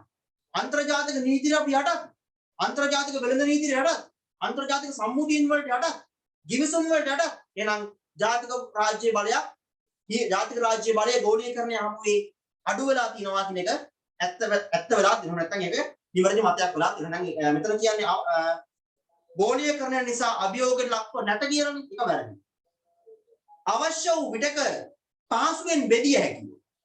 ජෝන් ඔස්ටින් කියනවා ස්වාධිපත්‍ය බෙදිය නොහැකිය, පැවරිය නොහැකිය කියලා. නමුත් අපි ඒක ප්‍රායෝගික ප්‍රතිකඩේදී කතා කරනවා ඒක බෙදන්න පුළුවන් කියන. මෙතන කියනවා අවශ්‍ය වූ විටක පහසුවෙන් බෙදිය හැකියි. අවශ්‍ය වූ විටක පහසුවෙන් බෙදන්න බෑ. පැහැදිලිද? මේක පහසුවෙන් කරන්න පුළුවන් දෙයක් නෙවෙයි. මේකට එක්තරා ක්‍රියාවලියක් බෙදන්න පුළුවන්. බැරි නැත්තේ නෑ, බෙදන්න පුළුවන්. හැබැයි ස්වාධිපත්‍ය කියන එක අර පිඟානෙන් අර මේ පිඟාන තියෙන වගේ වැඩක් නෙවෙයි. ඒක එක්තරා දීර්ඝ ක්‍රියාවලියක්. සංධීය ආණ්ඩු ක්‍රමයක් තුල මධ්‍යම ආණ්ඩුවේ බලය සංධීය ප්‍රාන්ත ආණ්ඩු වලට එහෙම නැත්නම් පරිධිය ආණ්ඩු වලට බෙදා හැරීමක් කරන්නේ ආණ්ඩු ක්‍රම ව්‍යවස්ථාව මගින්. එෙහිදී ආණ්ඩු ක්‍රම ව්‍යවස්ථා සංශෝධනය කිරීමක් සිද්ධ වෙන්න ඕන. 3/2 බලය තියෙන්න ඕන. ජනමත විචාරණය තියෙන්න ඕන. මෙවැනි විශාල ක්‍රියාවලියක් තියෙනවා. නිසා ලේසියෙන් කරන්න පුළුවන් දෙයක් නෙමෙයි. එතකොට රාජ්‍යත්වය සඳහා අවශ්‍ය කොන්දේසියක් නොවේ. රාජ්‍යත්වයට අවශ්‍ය කොන්දේසියක් නෙමෙයිලු ස්වාධිපත්‍ය කියන්නේ. දැන් ඔයගොල්ලෝ දන්නවා මේ අපේ රටේ ස්වාධිපත්‍ය විදුණු අවස්ථාවක් තමයි 1815 මාර්තු 2 වෙනි දින උඩරට රාජධානිය යටත් කර ගැනීම සමගම ශ්‍රී ලංකාව පරාධීන රාජ්‍යයක් බවට පත් වෙනවා. ඒ කියන්නේ ශ්‍රී ලංකාවේ ස්වාධිපති බලය බිඳ වැටෙනවා. අන්න ස්වාධිපත්‍ය නැති වුණාට පස්සේ යම්කිසි රාජ්‍යයක් හඳුන්වන්නේ රාජ්‍යයක් විදියට නෙමෙයි රටක් ලෙස. එහෙම නැත්නම් යටත් විදියක් ලෙස. යම්කිසි රාජ්‍යයක් නිර්මාණය වෙන්න රාජ්‍යත්වය තහවුරු කරගන්න ස්වාධිපත්‍ය කියන එක තියෙන්න ඕනේ. පැරලේනේ නම් ඒකත් වැරදි. මෙතන උත්තරේ ගන්න වෙන්නේ පුතේ රාජ්‍යයේ උත්තරීතර බලය සංකේතවත් කරයි කියලා දෙවෙනි උත්තරේ. දෙක තමයි උත්තරේ.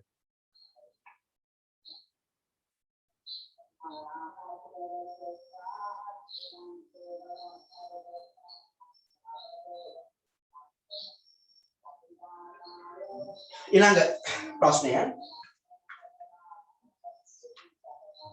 ඒකීය ආණ්ඩු ක්‍රම ආකෘතියෙහිදී ඔන්න ඒකීය ආණ්ඩු ක්‍රම ව්‍යවස්ථාවන ආණ්ඩු පාඩමට ඇවිල්ලා ඒකීය ආණ්ඩු ක්‍රම ආකෘතියේදී ස්වාධිපත්‍ය බෙදා නොගනී ස්වාධිපත්‍ය ප්‍රාන්ත ආණ්ඩු සමග බෙදා ගැනීම ව්‍යවස්ථාදායකයේ දෙවනි මණ්ඩලයක් තිබීම අත්‍යවශ්‍ය ලක්ෂණයකි මධ්‍යම ආණ්ඩුව සහ පළාත් පාලන ආයතන අතර ගැටුම් ශ්‍රේෂ්ඨාධිකරණය මගින් විසඳනු ලබයි පාර්ලිමේන්තුවේ ව්‍යවස්ථා සම්පාදන බලය සීමිතයි.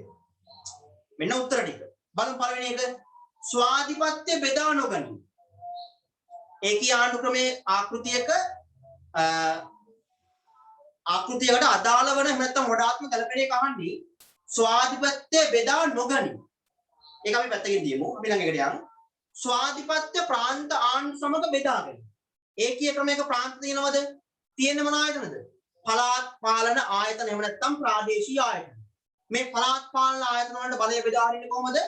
මධ්‍යම ආණ්ඩුවේ බලය පළාත් පාලන ආයතන වලට පාර්ලිමේන්තු අනපනතක් මගින් තමයි විමධ්‍යගතකරණය කරන්නේ. පැහැදිලිනේ?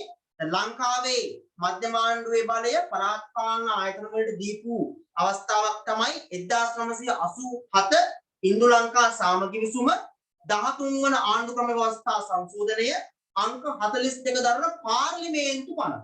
අන්න ආණ්ඩු ක්‍රම ව්‍යවස්ථාවෙන් නෙමෙයි දෙන්නේ පාර්ලිමේන්තු අනපනතකින්. දුන්නා වගේම පනත සංශෝධනය කරොත් ආයෙ ඉල්ල ගන්නත් පුළුවන්. ඒකයි විශේෂත්වය. ව්‍යවස්ථාදායකයේ දෙවනි මණ්ඩලයක් තිබීම අත්‍යවශ්‍ය ලක්ෂණය. අත්‍යවශ්‍ය නැහැ. හැබැයි තිබුණට කමකුත් නැහැ. දැන් බ්‍රිතාන්‍ය ඒකීයයිනේ. හැබැයි දෙවන മന്ത്രി මණ්ඩලයක් ක්‍රියාත්මක වෙනවා.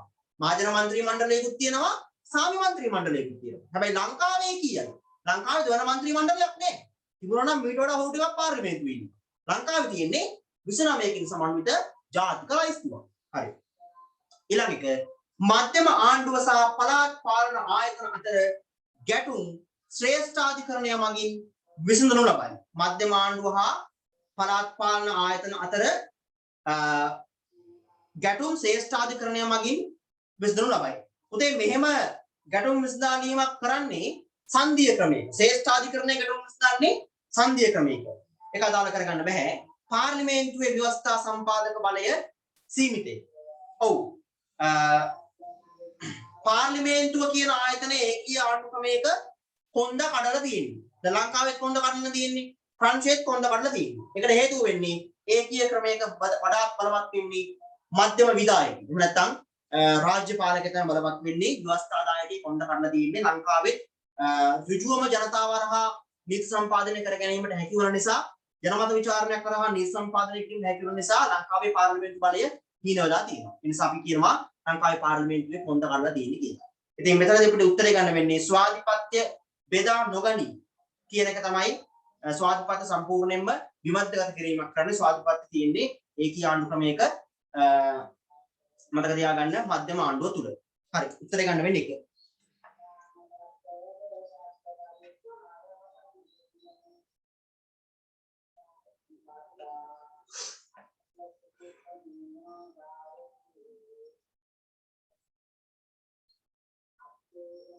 හරි.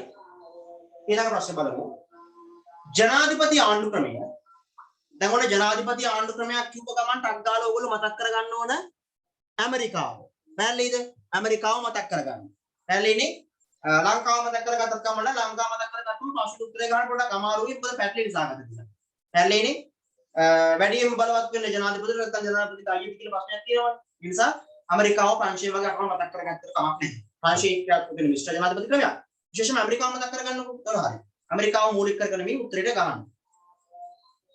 හරින එක ස්වාධීන රාජ්‍යයන් අතර සමාවෙන්න මේ 7 වෙනි ප්‍රශ්නේ තියෙන්නේ 7 වෙනි ප්‍රශ්නේ සාසන්ධි ආණ්ඩු ක්‍රමය සාසන්ධි ආණ්ඩු ක්‍රමය ස්වාධීන රාජ්‍යයන් අතර ස්වේච්ඡා විමසුමක් මත පදනම්ද නොමැත. අනෙක් ආණ්ඩු ක්‍රම මාදිලි වලට වඩා කාර්යක්ෂමයි. ශක්තිමත් මධ්‍යම ආණ්ඩුවක් සහිතය. වර්තමාන ව්‍යවස්ථාවට පෙර ඇමරිකන් එක්සත් ජනපදයේ පැවතියි. තනි නීති ක්‍රමයක් සහිතයි. ඔන්න සාසන්ධි ආණ්ඩු ක්‍රමයක් ගැන අහන්නේ. සාසන්ධි ආණ්ඩු ක්‍රමයක් කියලා කියන්නේ ඒකීය සහ සංධීය ලක්ෂණ දෙකම සහිතව නිර්මාණය වෙච්ච එකක්. නමුත් මේදී වඩාත් බලවත් වෙන්නේ ප්‍රාන්ත ආණ්ඩු, පරිධිය ආණ්ඩු, මධ්‍යම ආණ්ඩුව ප්‍රාන්ත ආණ්ඩු වලට සාපේක්ෂව දුර්වල වෙලා තියෙනවා. ඊළඟ බලන්න ඒකේ ආයි බලමු පළවෙනි ප්‍රශ්නේ. ස්වාධීන රාජ්‍යයන් අතර ස්වේච්ඡා විවිසුමක් මත පදනම්ව නොමැත. නැවත මේ සහසන්ධීය ක්‍රමයක් පිටුවා ගන්නේ රාජ්‍යයන් අතර ඇති කර ගන්නා සම්මුතියක් මගින්. එතකොට පළවෙනි උත්තරේ ගන්න බෑ. අනෙක් ආණ්ඩු ක්‍රම මාදිලි වලට වඩා කාර්යක්ෂම නෑ. මේක කාර්යක්ෂම ආණ්ඩු ක්‍රමයක් විදිහට දකින්න බෑ. ශක්තිමත් මධ්‍යම ආණ්ඩුවක් සහිතයි. ශක්තිමත් මධ්‍යම ආණ්ඩුවක් සහිතය කියලා කෙසේ වුවත් ශක්තිමත් මධ්‍යම ආණ්ඩුවක් නෙමෙයි. මධ්‍යම ආණ්ඩුවට සාපේක්ෂව ප්‍රාන්ත ආණ්ඩු ශක්තිමත් වෙලා තියෙනවා. ඒ නිසා අපි ඒක පොඩක් තියෙනවා. වර්තමාන ව්‍යවස්ථාවට පෙර ඇමරිකා එක්සත් ජනපදයේ පැවතියි. අපි දන්නවා 1984 කලින් ඇමරිකාවේ ක්‍රියාත්මක වෙන්නේ සහසන්ධීය ක්‍රමයක්. අපිට තියෙන සහසන්ධීය ක්‍රමයේ සම්බන්ධව ඓතිහාසික අත්දැකීමක් පමණයි. ඒ කියන්නේ 84 කලින් අර ප්‍රාන්ත 13ක් පිහිටුවේ. අන්නේ 84 කලින් 1984 කලින් ඇමරිකාවේ ක්‍රියාත්මක වෙන්නේ සහසන්ධීය ආණ්ඩු ක්‍රමයක්. ඒතකොට ඒක හරි. තනි නීති ක්‍රමයක් සහිතයි. ඒක ගන්න බෑ. මොකද ප්‍රාන්ත මට්ටමින් නීති ක්‍රමය වෙනස් වෙනවා. උත්තරේ ගන්න වෙන්නේ හරි උත්තරේ විදියට 4. උත්තරේ 4. 4.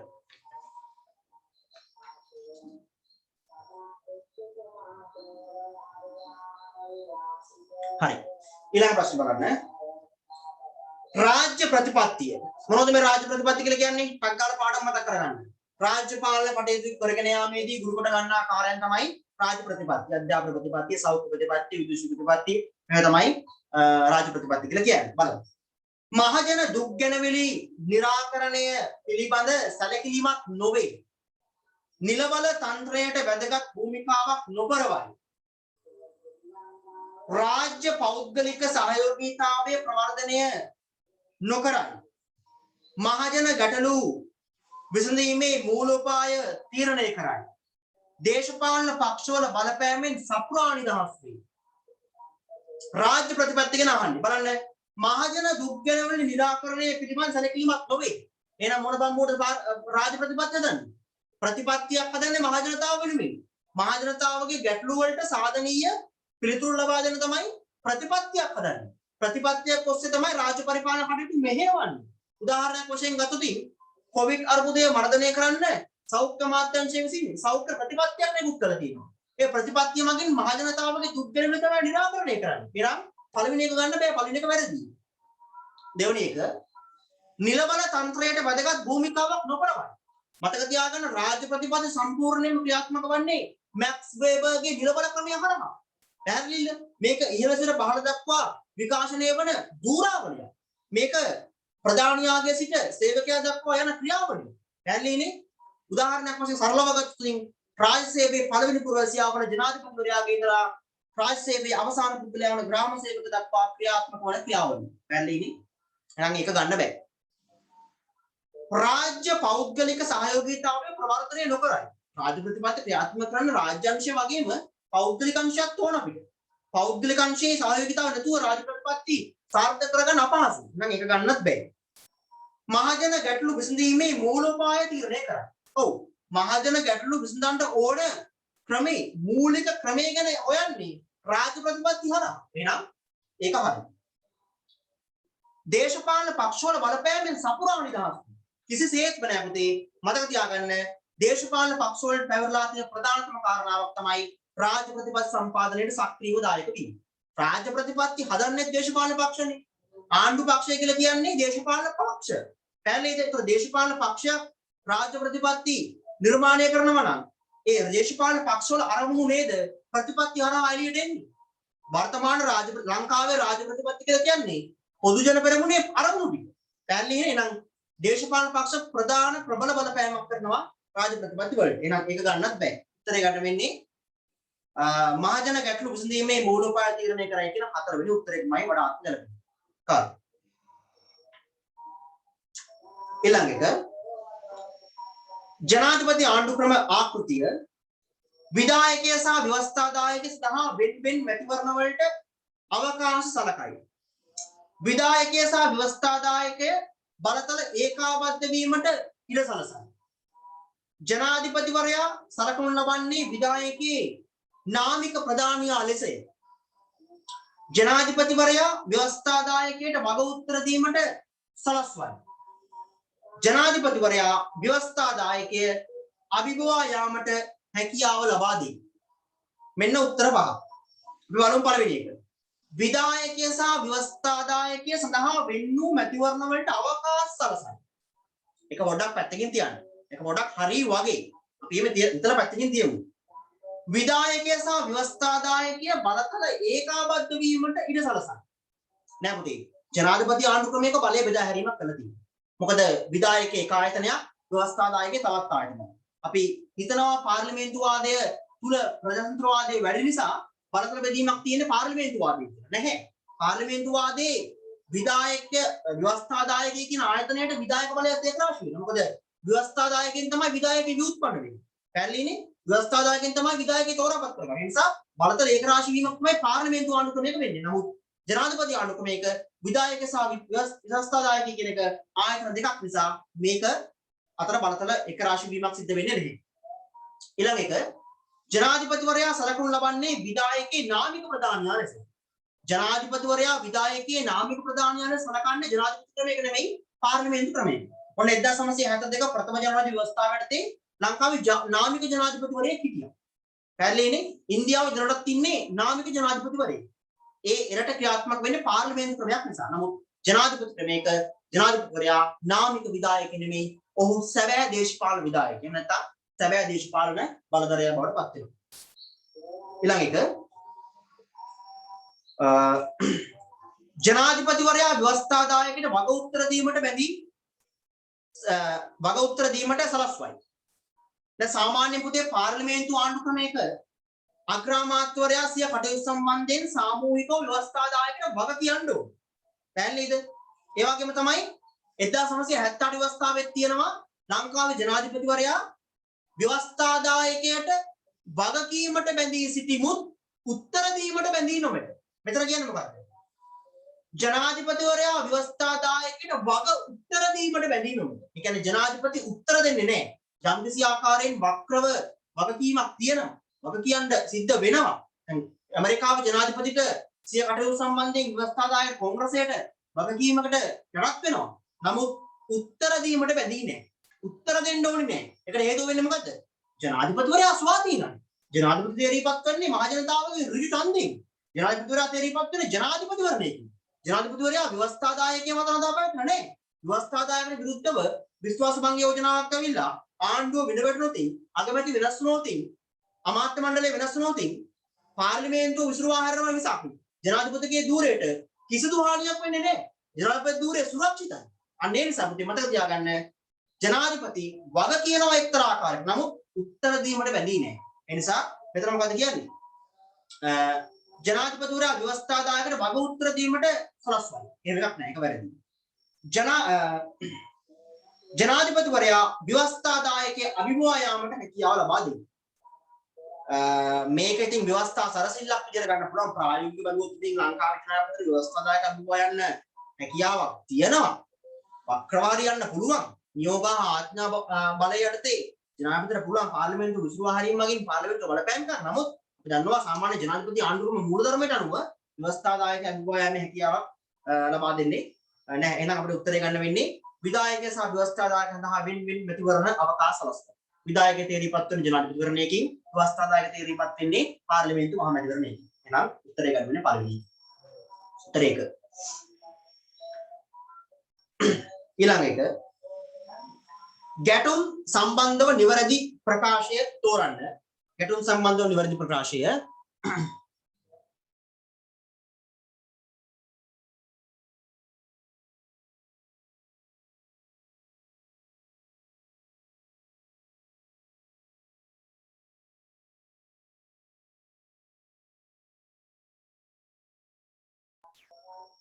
හරි. මේ කරුවේ කාලා තිනවා මේ ජනතාව වක් කියන්න ඕනේ නේද කියලා ජනාධිපතිවරයා වක් කියන්න ඕනේ නේද කියලා ජනතාවගේ ඍජු ඡන්දයෙන් තේරීපත් වෙන නිසා ජනාධිපතිවරයා වග කියන්නේ පාර්ලිමේන්තුවට නෙමෙයි ඍජුවම ජනතාවට. පාර්ලිමේන්තුවට සම්බන්ධයක් නැහැ නේ. පාර්ලිමේන්තුව ආපුදෙක් නෙමෙයිනේ යා. යා කෙලින්ම ජනතාවට තමයි වග කියන්නේ. ගැටුම් සම්බන්ධ නිවැරදි ප්‍රකාශය තෝරන්න. ගැටුම් සම විටම නිෂේධනීය ප්‍රතිඵල ඇති කරයි. ගැටුම් පැන නගින්නේ පාර්ශවකරුවන් අතර සමනය කළ නොහැකි අරමුණු නිසාය. ගැටුම් සමාජ ජීවිතයට අදාළ නොවේ. ප්‍රචණ්ඩ ගැටුම් සාමන්ත්‍රණය මගින් පරිවර්තනය කිරීම දුෂ්කරය. ගැටුම් සමාජය වෙනස් කිරීමට දායක නොවේ. බලන්න පළවෙනි එක. ගැටුම් සෑම විටම නිෂේධනීය ප්‍රතිඵල ඇති කරයි. මොකද්ද මේ නිෂේධනීය කියලා කියන්නේ? නිෂේධනීයයි කියන්නේ මේ අයහපත් ප්‍රතිඵල කියන්නේ. අයහපත්. නිෂේධනීය කියන්නේ අයහපත් ප්‍රතිඵල කියන්නේ. ගැටුම් වලින් අයහපත් ප්‍රතිඵල විතර දෙන්නේ. ඒ කියන්නේ ගැටුම් කෙලවර වෙන්නේ නිෂේධනීය ප්‍රතිඵල සාක්ෂාත් කර දීමෙන් පමණයි. ගැටුම් වල හොඳ ප්‍රතිඵල නැද්ද? යුද්ධ ඉවර වෙච්ච එකේ හොඳ ප්‍රතිඵල නැද්ද? තියෙනවා. එහෙනම් ගැටුම් වලින් නිෂේධනීය ප්‍රතිඵල විතරක් නෙමෙයි සාධනීය ප්‍රතිඵලක් එනවා. නිෂේධනීය ප්‍රතිඵලක් එනවා. පුද්ගලයන් දෙදෙනෙක් අතර ඇතිවන ගැටුමක් මරණයකින් කෙලවර වෙන්නත් පුළුවන්. ඒ වගේම සහයෝගීතාවයකින් කෙලවර වෙන්නත් පුළුවන්. ඒ කියන්නේ මේක නිෂේධනීය ප්‍රතිඵල වෙන්නම සාධනීය ප්‍රතිඵලක් තියෙනවා. ඊළඟ එක ගැටුම් පැන නගින්නේ පාර්ශවකරුවන් අතර සමනය කළ නොහැකි අරමුණු නිසාය. දැන් ගැටුමක් කියලා කියන්නේ සමාජයේ නයිසර්ගික ගුණාංගයක් වන මිනිසුන්ගේ අදහස් වල විවිධත්වය නිසානේ. පැහැදිලිද? මිනිසුන්ගේ අදහස් එකිනෙකාට සාපේක්ෂයි. ඒ නිසා ඒ අදහස් වල ඒකමතිකභාවයක් නොමැති නිසා ඒවා අතර විවිධත්වයක් පවතින නිසා තමයි ඒ අදහස් සනාථ කරන්න යාමෙන් ගැටුමක් පැන නගින්නේ. සාමාන්‍ය ඕගොල්ලෝ ගෙදරක ඇතිවන ගැටුමක් ගන්නකො. ගෙදරක පාන් ගෙඩියට ඇතිවන ගැටුම. ගෙදරට කියන කෑමකට කේක් ගෙඩියට ඇතිවන ගැටුම. ඒකත් තම සහෝදර සහෝදරයන් අතර ඇතිවන මතභේදාත්මක ගැටුමක්. ගෙදර බාලයා හිතනවා වැඩිම කේක් පංගු වෙන්න ඕන තමයි. ගෙදර වැඩිමලා හිතනවා ඌ මාස 20න් ඉපදලා ඌට වැඩියෙන් කේක් කෑල්ලක් දෙන්න. මමත් ඌ වගේ මේ ගෙදර ළමයෙක් ඒ නිසා මටත් කේක් කෑල්ලක් ඕන. පැහැදිලිද? ඒ නිසා මේ කේක් ගෙඩියට ගැටුමක් ඇති කරගන්නවා. ඒතර මේ ගැටුමක් දක්වා ව්‍යාප්ත වෙනවා. මතය මොකද්ද? මතවාදී. එහෙම නැත්නම් විවිධත්වයේ මත ඇති කරගත්ත මතභේදාත්මක ගැටුම තමයි කේක් කෑල්ල මගේ කියන්නේ. මම සරල උදාහරණයක් ගන්නෙ කේක් කෑල්ල මගේ කියන්නේ. නමුත් මේදී දෙදෙනාගේ පැත්තෙන් දෙදෙනාම සාධාරණයි කියලා හිතන නිසා තමයි ගැටුමක් නිර්මාණය වෙන්නේ. මේ ගැටුම එක්තරා ආකාරයක ගුටිබඩ හෝමාරෝගින් කෙලවර වෙන්නත් පුළුවන්. අවසානයේ මේක निराකරණය කරන්න අම්මා නැමැති තුන්වන පාර්ශ්වයේ මැදිහත් වෙලා සාමගිවිසුමක් මාර්ගයෙන් එක්කෝ කේක් ගෙඩිය සමානව බෙදලා දෙන්නට දෙනවා. එහෙම නැත්නම් කේක් ගෙඩියෙන් කෑල්ලක්වත් දෙන්න නැතුව අරන් තියලා තියෙනවා. සාධනීය ප්‍රතිඵල වෙන්නත් පුළුවන්, නිෂේධනීය ප්‍රතිඵල වෙන්නත් පුළුවන්. පැහැදිලි ඉන්නේ සරල උදාහරණයක් ගත්තොත්. ඒක ගැටුමක් කියලා හඳුනන්න බෑ. ඒක ආරවුල. පැහැදිලිද? මොකද ආරවුලක් කියන්නේ එකක්, ගැටුමක් කියන්නේ තවත් එකක්. ඕගොල්ලෝ සිලබස් එකේ නම් තියෙන්නේ ගැටුමයි ආරවුල දෙකම එකයි කියලා. නමුත් මතක තියාගන්න ගැටුම කියලා කියන්නේ විශාල දෙයක්. ආරවුල කියන්නේ ඊට වඩා පොඩි කුඩා සිදුවීමක් පමණයි. පැහැදිලිනේ? පවුලක් ඇතුළත ඇති වෙන්නේ ගැටුමක් නෙමෙයි ආරවුල. ඊළඟ එක ගැටුම් සමාජ ජීවිතයට අදාළ නොවේ. ගැටුම් අපේ ජීවිතයේ සමාජයේ තියෙන පොදු ප්‍රපංචයක්. ඒක අදාළ වෙන එකක්. ඒක ගන්න බෑ. ප්‍රචණ්ඩ ගැටුම් සාමන්ත්‍රණය මගින් පරිවර්තනය කිරීම දුෂ්කරයි. ප්‍රචණ්ඩ ගැටුම් සාමන්ත්‍රණය මගින් අදාළ පාර්ශව වලට කතා කිරීම මගින් ඒගොල්ලොත් එක්ක අදහස් සුවමාරු කර ගැනීම මගින් මේක වෙනත් දිශාවකට පරිවර්තනය කරන්න පුළුවන්. ගහගෙන විසඳ ගන්න බැරි දේවල් කතා කරලා විසඳ ගන්න පුළුවන්. ඒ නිසා සාමන්ත්‍රණය වැදගත්. නිසා මෙතන කියන දුෂ්කරයි කියලා. එහෙම එකක් නැහැ. ඒක වෙනස් කරන්න පුළුවන්. ගැටුම් සමාජයේ වෙනස් කිරීමට දායක නොවේ. ගැටුම් වලින් සම්පූර්ණයෙන්ම සමාජය වෙනස් වෙනවා, පරිවර්තනය වෙනවා, නව අර්ථකථන ලබා දෙනවා. මිනිස්සුන්ව ඉස්සරහට රැගෙන යන ගැටුම් නැති ජීවිතයක් මෙලොවරහක් නැහැ. ගැටුමක් තියෙන්න ඕන. ප්‍රාථමික මට්ටමේ පවා ගැටුමක් තියෙන්න ඕන. ගැටුමකින් තමයි අලුත් මොටිවේෂන් එකක් වෙන්නේ. මතක තියාගන්න ගැටුම කියන එක අපේ සමාජ ජීවිතය නවීකරණය කරන ක්‍රියාදාමයක් බවට පත් වෙලා තියෙනවා. ඕගොල්ලෝගේ ජීවිතේ පෞද්ගලිකව ඇතිවන පුංචි ආරවුල් වලින් ඕගොල්ලෝගේ නව චින්තන රටාවක් ජීවීමේ ප්‍රවණතාවයක් තියෙනවා. පැහැදිලිද? අපි ලෝකේ කතා කරන ශ්‍රේෂ්ඨ රාජ්‍යයන් ගැටුම් වලින් නව චින්තන ධාරා ගොඩනගාගෙන බිහි වෙච්ච ශක්තිමත් රාජ්‍යයන්. චීනය, ජපානය, කියුබාව, රුසියාව වගේ රටවල් ගැටුම් මගින් තමන්ගේ සමාජ පරිවර්තනයන් ක්‍රියාත්මක කරගත්තා තමයි. එතකොට මේකේ උත්තරය ගන්න වෙන්නේ ගැටුම් පැන නගින්නේ පාර්ශව කරුවන් අතර සමනය කර නොහැකි අරමුණු නිසා. ප්‍රතිවිරුද්ධ අදහස් නිසා තමයි ගැටුම් කෙනෙක් පැන නගින්නේ. උත්තරේ දෙක. ඊළඟ එක ජාත්‍යන්තර දේශපාලනයේ ප්‍රධාන ක්‍රියාදරයන් වන්නේ. ඒ කියන්නේ අන්තර්ජාතික දේශපාලනය තුල ප්‍රධාන භූමිකාවක් රඟ දක්වන ඊට බලපෑම් කරන්න පුළුවන් ක්‍රියාදරයන් කවුද කියලා තමයි මේ අහන්නේ. බලමු. පළවෙනි එක ජාත්‍යන්තර මූල්‍ය සහ සංස්කෘතික සංවිධාන. බහුජාතික සමාගම් හා රාජ්‍ය නොවන සංවිධාන. රාජ්‍ය ක්‍රියාදරයන් හා රාජ්‍ය නොවන ක්‍රියාදරයන්. දේශපාලන පක්ෂ හා ප්‍රභූ කණ්ඩායම්. ජාත්‍යන්තර රාජ්‍ය නොවන සංවිධාන සහ සමාජ ව්‍යාපාර. පුතේ මේ අහලා තියෙන ප්‍රශ්නෙට දිවැරදිව පිළිතුර මෙතන නැහැ. පැහැදිලිද? අන්තර්ජාතික දේශපාලනට බලපෑම් ගන්න පුළුවන් ප්‍රබලම ක්‍රියාදරය තමයි ස්වාධිපති ජාතික රාජ්‍ය. වරාගතෙන් දාගන්න කොහෙන් හරි ඉතන ලියා ගන්න. අන්තර්ජාතික දේශපාලනට බලපෑම් කරන හැකි ප්‍රබලතම ක්‍රියාදරය තමයි ස්වාධිපති ජාතික රාජ්‍ය. පැහැදිලිද? ඊට පස්සේ තමයි අනිකුත් ක්‍රියාදරයන් ටික ඉන්නේ. බලමු පළවෙනි එක. ජාත්‍යන්තර මූල්‍ය සහ සංස්කෘතික සංවිධාන. අන්තර්ජාතික මූල්‍ය අරමුදලට පුළුවන් බලපෑමක් කරන්න. ඒ බලමු ඊළඟ එක. බහුජාතික සමාගම් හා රාජ්‍ය නොවන සංවිධාන. ඔව්. රාජ්‍ය නොවන සංවිධාන. ඔය සාමාන්‍ය රතුකුරු සේවාවේ සංවිධාන. බහුජාතික සමාගම් කියලා කියන්නේ ඔය ලෝකේ කොහේ ගියත් තියෙන සංවිධාන. කොකාකෝලා, මාල්බරා, පීසා හට්, ඊට අමතරව මිට්සුබිෂි මේ වගේ සංවිධාන තමයි ඇපල් සමාගම. මේ වගේ තමයි මේ බහුජාතික සමාගම් කියලා කියන්නේ. මේවත් අන්තර්ජාතික දේශපාලනට බලපෑම් කරනවා. ඊළඟට බලමු. රාජ්‍ය ක්‍රියාදරයන් සහ රාජ්‍ය නොවන ක්‍රියාදරයන්. ඒ කියන්නේ අන්තර්ජාතික රාජ්‍ය සංවිධාන සහ රාජ්‍ය නොවන සංවිධාන. රාජ්‍ය ක්‍රියාදරයන් එක්සත් ජාතීන්ගේ සංවිධානය, රාජ්‍ය නොවන ක්‍රියාදරයන් රතුකුරු සංවිධානය. පැහැදිලිද? මෙන්න මේගොල්ලෝ මේ කිය කතා කරපු අනිත් අයට වඩා ප්‍රබල බලපෑමක් කරනවා. ඊළඟ එකත් බලමු. දේශපාලන පක්ෂ හා ප්‍රභූ කණ්ඩායම්. දේශපාලන ප්‍රභූන් කියන එක ගන්න පුළුවන්. නමුත් අර රාජ්‍ය ක්‍රියාදරයන් තරම්ම බලවත් වෙන්නේ නැහැ. ජාත්‍යන්තර රාජ්‍ය නොවන සංවිධාන හා සමාජ ව්‍යාපාර. යම් ආකාරයක බලපෑමක් තියෙනවා. දැන් ඒතර මේ මෙතන තියෙන උත්තර පහම හරි.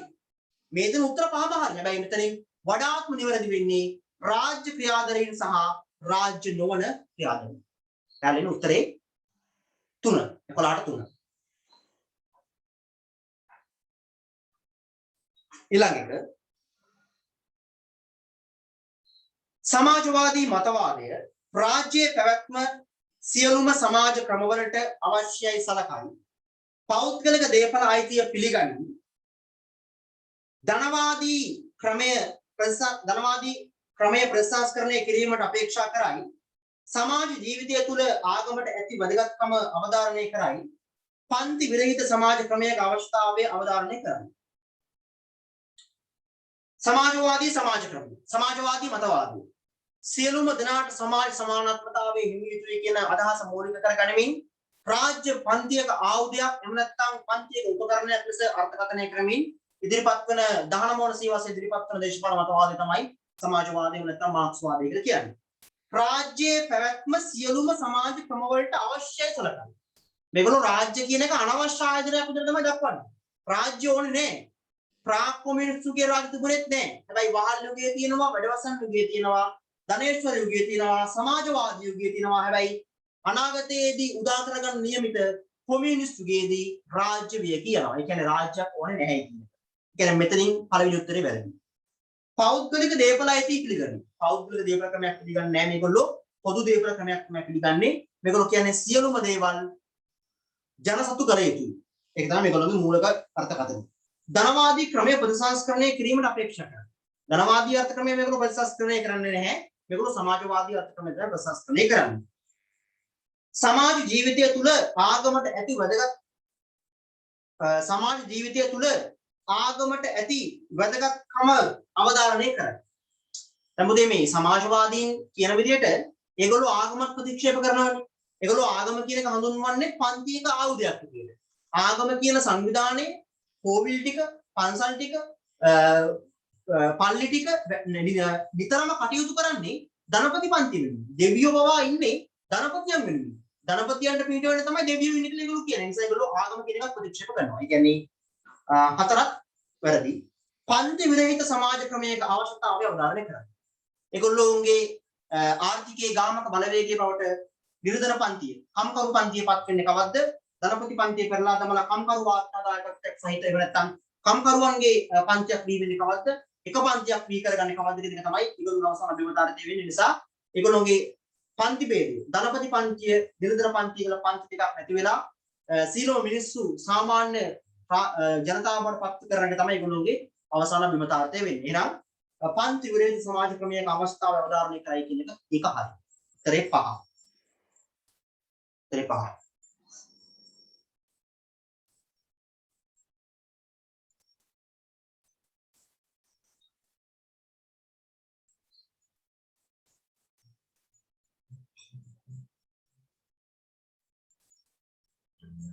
හරි. ඊළඟ එක නූතන විදේශ ප්‍රතිපත්තියේ ප්‍රධාන මාධ්‍යයක් නොවන්නේ මේන් කුමක්ද? මොකද්ද මේ විදේශ ප්‍රතිපත්තියක් කියලා කියන්නේ? යම්කිසි රාජ්‍යයක් ඇයගේ හවුල්කරුවන් සමග ගනුදෙනු කිරීමේදී අනුගමනය කරන ප්‍රතිපත්ති. එහෙම නැත්නම් යම්කිසි රටක් වෙනත් රාජ්‍යයන් සමග සමන්තා පවත්වාගෙන යාමේදී ක්‍රියාත්මක කරන ප්‍රතිපත්තිය තමයි විදේශ ප්‍රතිපත්තිය කියලා කියන්නේ. හරි. බලමු. නූතන විදේශ ප්‍රතිපත්තියේ ප්‍රධාන මාධ්‍යයක් නොවන්නේ මේ කුමක්ද? පළවෙනි එක රාජ්‍ය තාන්ත්‍රික සේවාව. මෙතන අහන්නේ පුතේ මේ නූතන අන්න දැන් වෙනස් වෙලා තියෙනවා. නූතන විදේශ ප්‍රතිපත්තියේ සුජාත මාධ්‍යයක් නොවන්නේ මේ කුමක්ද? සුජාතභාවය කියලා කියන්නේ මේ ඒටම ආවේනි. ඒටම හිමි වූ කියන්නේ. වෙනත් ආයතනයක් නැහැ කියන්නේ. තනි අයිතිය කියන එක. නූතන විදේශ ප්‍රතිපත්තියේ සුජාත මාධ්‍යයක් නොවන්නේ මේ කුමක්ද? රාජ්‍ය තාන්ත්‍රික සේවාව. ඒක හරිනේ. රාජ්‍යතාන්ත්‍රික අන්තර්ජාතික සම්බන්ධතා තමයි පවත්වාගෙන යන්නේ. විදේශ ආධාර. ඒක තමයි වැඩිම ක්‍රියාත්මක වෙන්නේ. හමුදා මූලෝපාය. කාරී සංස්කෘතික සමගතා. ඔව් සංස්කෘතික සමගතත් බලපානවා. ආගමට හරවා ගැනීම. වක්‍රව හැම වෙන්න පුළුවන්. හැබැයි විදේශ ප්‍රතිපත්තියක ඍජු අභිලාෂයක් වෙන්නේ ඒක නෙමෙයි. උත්තරේ 5. අදාළ නොවන්නේ 5. අන්න දැන් ඔයගොල්ලෝ මතක තියාගන්න වන්නේ නොවන්නේ සාවද්‍ය නිර්වද්‍ය මේවා හොඳට මතක තියාගන්න. ඊළඟ ප්‍රශ්නේ බලමු. ඉන්දියානු සංධියේ ක්‍රමයට අදාළ නොවන ප්‍රකාශයක් වන්නේ මින් කුමක්ද? ඉන්දියාවේ ක්‍රියාත්මක වන්නේ මොන සංධියේ ක්‍රමයක්ද කියලා ටක් ගාලා මතක් කරගන්න. ඉන්දියාවේ ක්‍රියාත්මක වෙන්නේ ප්‍රායෝගිකව අර්ධ සංධීය ආණ්ඩු ක්‍රමයක්.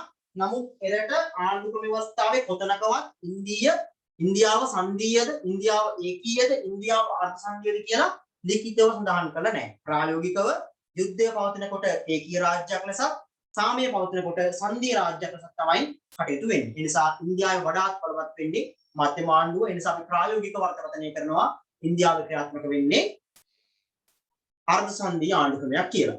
ඉන්දියා ව්‍යවස්ථාව සම්පාදනය කරන්නේ මහාචාර්ය අම්බේද්කර්. හරි. ඉන්දියානු සංධීය ක්‍රමයට අදාළ නොවන ප්‍රකාශය වන්නේ මින් කුමක්ද?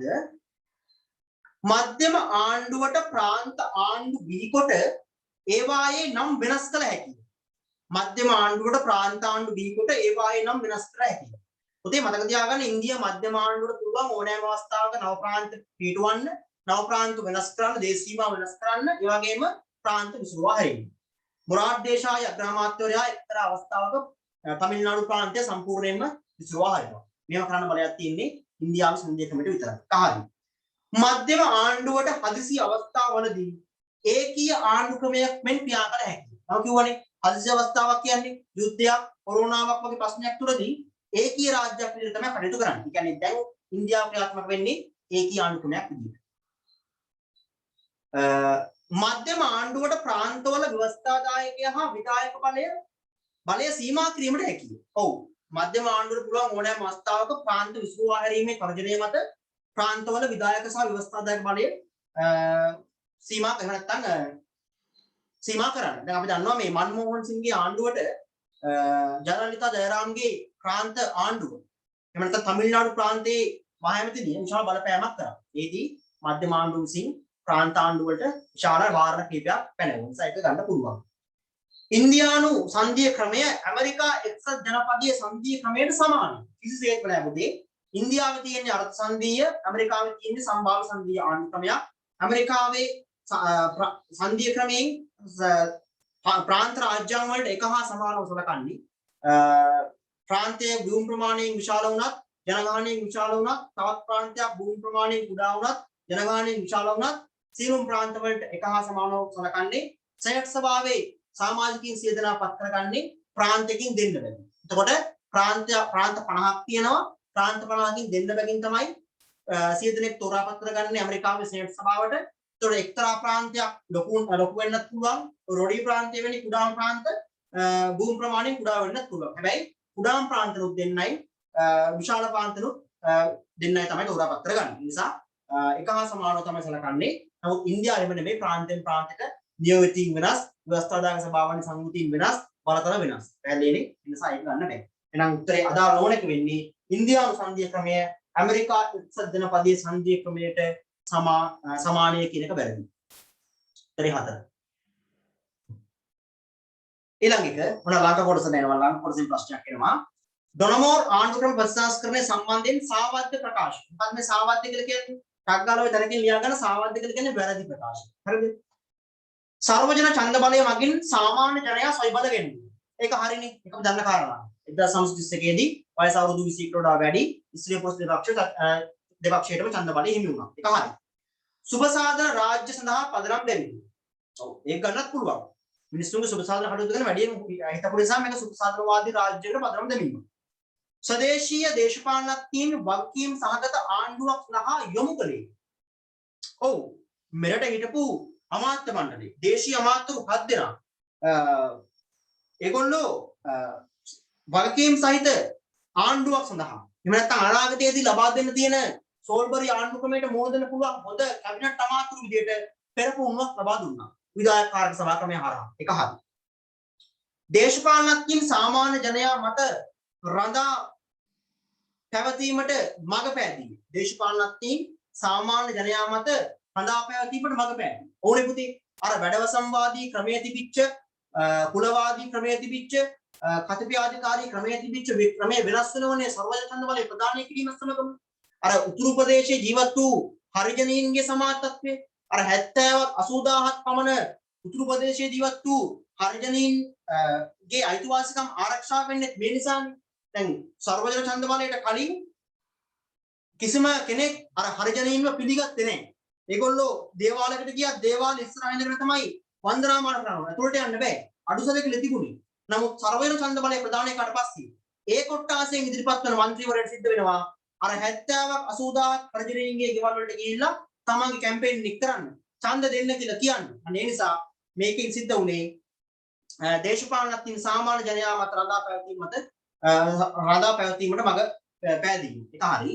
අමාත්‍ය මණ්ඩලයේ සාමූහික වගකීම් පිළිබඳ මූල ධර්මය හඳුන්වා දුන්නේ නැහැ. අමාත්‍ය මණ්ඩලයේ සාමූහික වගකීමක් කියලා තිබුණේ නැහැ. අමාත්‍ය මණ්ඩලයේදී රාජ්‍ය නිලධාරීන් දෙනා වක් වූ බ්‍රිතාන්‍ය රැජිනට දේශීය මාතෘ 7 දෙනා වක් කියන්නේ කාටවත් වක් කියන්නේ නැහැ. ඒගොල්ලෝ තන්තනම ජනප්‍රිය වීමේ කලාව තමයි අනුගමනය කරේ. එකිනෙකා විවේචනය කරගනිමින් දිශාවන් 7කට තමයි ගමන් කරන්නේ. ඒ නිසා මේක ගන්න වෙන්නේ වාදී උත්තරේ විදියට උත්තරේ 5. උත්තරේ වැරදි එකයි 5. ඊළඟ එක අහනවා සාවද්ද ප්‍රකාශය තුරන් වැරදි ප්‍රකාශය අහන්නේ. ලිබරල් වාදී who රාජ්‍ය සමාජයේ අපක්ෂපාත බේරුම් කරුවෙකු ලෙස දකිති. ඔව් ලිබරල් වාදීන් කියන්නේ රාජ්‍ය කියලා කියන්නේ ස්වාධීන ආයතනයක්. ඒක කාවත් පැත්ත ගන්න නැහැ අපක්ෂපාතී බේරුම් කරුවෙක්. ඒක හරි. ස්ත්‍රීවාදී වූ රාජ්‍ය පුරුෂාධිපත්‍ය ආයතනයක් ලෙස සැලකයි. ඔව් ඒගොල්ලෝ කියනවා ස්ත්‍රී රාජ්‍ය කියලා කියන්නේ පුරුෂයන් කේන්ද්‍ර කරගත්ත. අර බ්‍රාහ්මණ යුගයෙන් නම් ආපු පුරුෂ කේන්ද්‍රීය රාජ්‍ය ක්‍රමයක් කියනවා. කාරි ෆැසිස්ට්වාදී වූ රාජ්‍ය සමාජයට වඩා පහත් සැලකයි. කිසිසේත්ම නැහැ. මතක තියාගන්න ෆැසිස්ට්වාදී ක්‍රමයක රාජ්‍ය තමයි උත්තරීතර උනේ. සමාජයේ මිනිසුන්ට වඩා සමාජයට වඩා උත්තරීතර උනේ ශ්‍රේෂ්ඨ උනේ මතක තියාගන්න රාජ්‍ය. එහෙනම් තුන්වෙනි එක වැරදි විදිහට ගන්න පුළුවන්. සමාජ ප්‍රජාතන්ත්‍රවාදී වූ රාජ්‍ය පොදු යහපත මූර්තිමත් කරන්නේ සලකන. ඒක හරි. මාක්ස්වාදී වූ රාජ්‍ය පාලක පන්තියේ මෙවලව නැත්නම් උපකරණයක් ලෙස සලකයි. ඒකක් හරි. එහෙනම් අදාළ රෝණ උත්තරේ තමයි තුන්වෙනි උත්තරේ ෆැසිස්ට්වාදී වූ රාජ්‍ය සමාජයට වඩා පහත් යයි සලකන. හරි. ඊළඟ එක 17 ප්‍රශ්නය අරකට 16ට උත්තරේ 3 සාමාන්‍ය දෙක 3 17 ඇමරිකා එක්සත් ජනපදයේ ආණ්ඩු ක්‍රම ව්‍යවස්ථා මාදලිය සම්බන්ධයෙන් සාවද්ද ප්‍රකාශය තෝරන්න. වැරදි එක අහන්නේ. ශ්‍රේෂ්ඨාධිකරණය මධ්‍යම ආණ්ඩුව සහ ප්‍රාන්ත ආණ්ඩු අතර ඇති වන ආරවුල් निराකරණය කරයි. මතක තියාගන්න ඇමරිකාවේ මධ්‍ය සහ පරිධිය අතර ඇති වන ගැටුම් निराකරණය කරන්නේ උත්තරීතර ශ්‍රේෂ්ඨාධිකරණය විසින්. ඒක හරියි. සෑම ප්‍රාන්තයක්ම සමාන බලතල භුක්ති නොවිදී. අන්න මම ඉස්සෙල්ලා කිව්ව කතාව. ඊළඟට යමු. ශේෂ බලතල පවරා තිබෙන්නේ ප්‍රාන්තවලට. ඒක හරි. අධිකරණ තීන්දුව වලින් මධ්‍යම ආණ්ඩුවේ බලයේ වපසරිය පුරුදු කරයි. හරි. ආණ්ඩු ක්‍රම ව්‍යවස්ථා සංශෝධනය කිරීමට ප්‍රාන්තවලට අනුමැතිය අවශ්‍ය වේ. ඒකත් හරි. මෙතන සාවද්ද ප්‍රකාශය වෙන්නේ සෑම ප්‍රාන්තයක්ම සමාන බලතල භුක්ති නොවිදී නෙමෙයි සෑම ප්‍රාන්තයක්ම සමාන බලතල භුක්ති විඳිනවා. වැරදි එක තමයි ඒක. ඔනයි ළඟ කොටසට එනවා. කෝල්බ්‍රුක් කැමරන් කොමිසම ඉදිරිපත් කරන ලද නිර්දේශ සම්බන්ධයෙන් නිවැරදි ප්‍රකාශය තෝරන්න. යපුම් ආර්ථික ආර්ථිකය සංරක්ෂණය කිරීම. ඒ කියන්නේ යපුම් කෘෂි ආර්ථිකය සංරක්ෂණය කිරීම කියන්නේ ඒක යපුම් කෘෂි ආර්ථිකය සංරක්ෂණය කිරීම කියන එක විතර පළවෙනි උත්තරින් කියන අපි ළඟට යන් සාම්ප්‍රදායික සමාජ භාවිත වෙනස් නොකිරීම. ඒක වැරදි වෙනස් කරානේ අපේ සම්පූර්ණයෙන්ම සංස්කෘතිය සමාජය වෙනස් වීමට භාජනය වුණානේ. ස්වාධීන අධිකරණයක් ස්ථාපිත කිරීම. ඔව්. ඒක ගන්න පුළුවන්. කැමරන්ගේ යෝජනාවක් තමයි සමස්ත රටම බලපාන පරිදි ඒකීය නීති ක්‍රමයක් සහ අධිකරණ ක්‍රමයක් ස්ථාපිත කරා. ඒ වගේම ශ්‍රේෂ්ඨ අධිකරණයක් නිර්මාණය කරා. සෑම දිස්ත්‍රික්කයක් පදනම් කරගෙන දිස්ත්‍රික් උසාවි පිහිටෙව්වා. ඒ වගේම සිවිල් සහ අපරාධ නූසීමේ බලය සුප්‍රීම උසාවියට හෙවත් ශ්‍රේෂ්ඨ අධිකරණය පැවරුවා. යුරෝපිකයන්ගේ සහ ලාංකිකයන්ගේ නඩු වෙන වෙනම විභාග කිරීමේ ක්‍රමයක් අවශ්‍ය කරා. ඒ නිසා ඒකීය නීති ක්‍රමයක්, ඒකීය උසාවි ක්‍රමයක්, ගම්සභා ක්‍රමය අවශ්‍ය කරා. අර මූණ බලන තීන්දුව දීමේ ක්‍රමය අවශ්‍ය කරලා ඒකීය නීති ක්‍රමයක් ස්ථාපිත කරා. එහෙනම් අපිට ගන්න පුළුවන් ස්වාධීන අධිකරණයක් ස්ථාපිත කිරීම කියන එක හරි. යටිතල පහසුකම් සංවර්ධනය සඳහා වැඩවසම් ක්‍රමය භාවිත කිරීම වැරදි. ආණ්ඩුකාරයාගේ බලය වැඩි කිරීම වැරදි. යපුම් ආර්ථිකය සංරක්ෂණය කරේ නැහැ. වාණිජ්‍ය ආර්ථිකය තමයි සංරක්ෂණය කරේ. යපුම් කෘෂි ආර්ථිකයට ඒගොල්ලෝ ප්‍රතිපාදන වෙන් කරේ අවම වශයෙන්. ඒ නිසා උත්තරේ ගන්න වෙන්නේ 3. නිවැරදි උත්තරේ 3. ඊළඟ එක 1972 ජනරජ පුරස්ථාව සම්බන්ධයෙන් නිවැරදි ප්‍රකාශය කුමක්ද? එය ජනතා පරමාධිපත්‍ය පිළිබඳ සංකල්පයේ මත පදනම් වෙයි.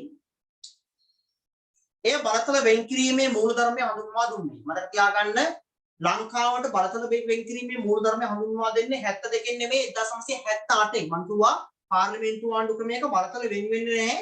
ව්‍යවස්ථාදායකයට විධායක බලයක් එකතු වෙන නිසා බලතල ඒකරාශී වීමක් වෙන්නේ. එහෙනම් දෙවෙනි එක වැරදි.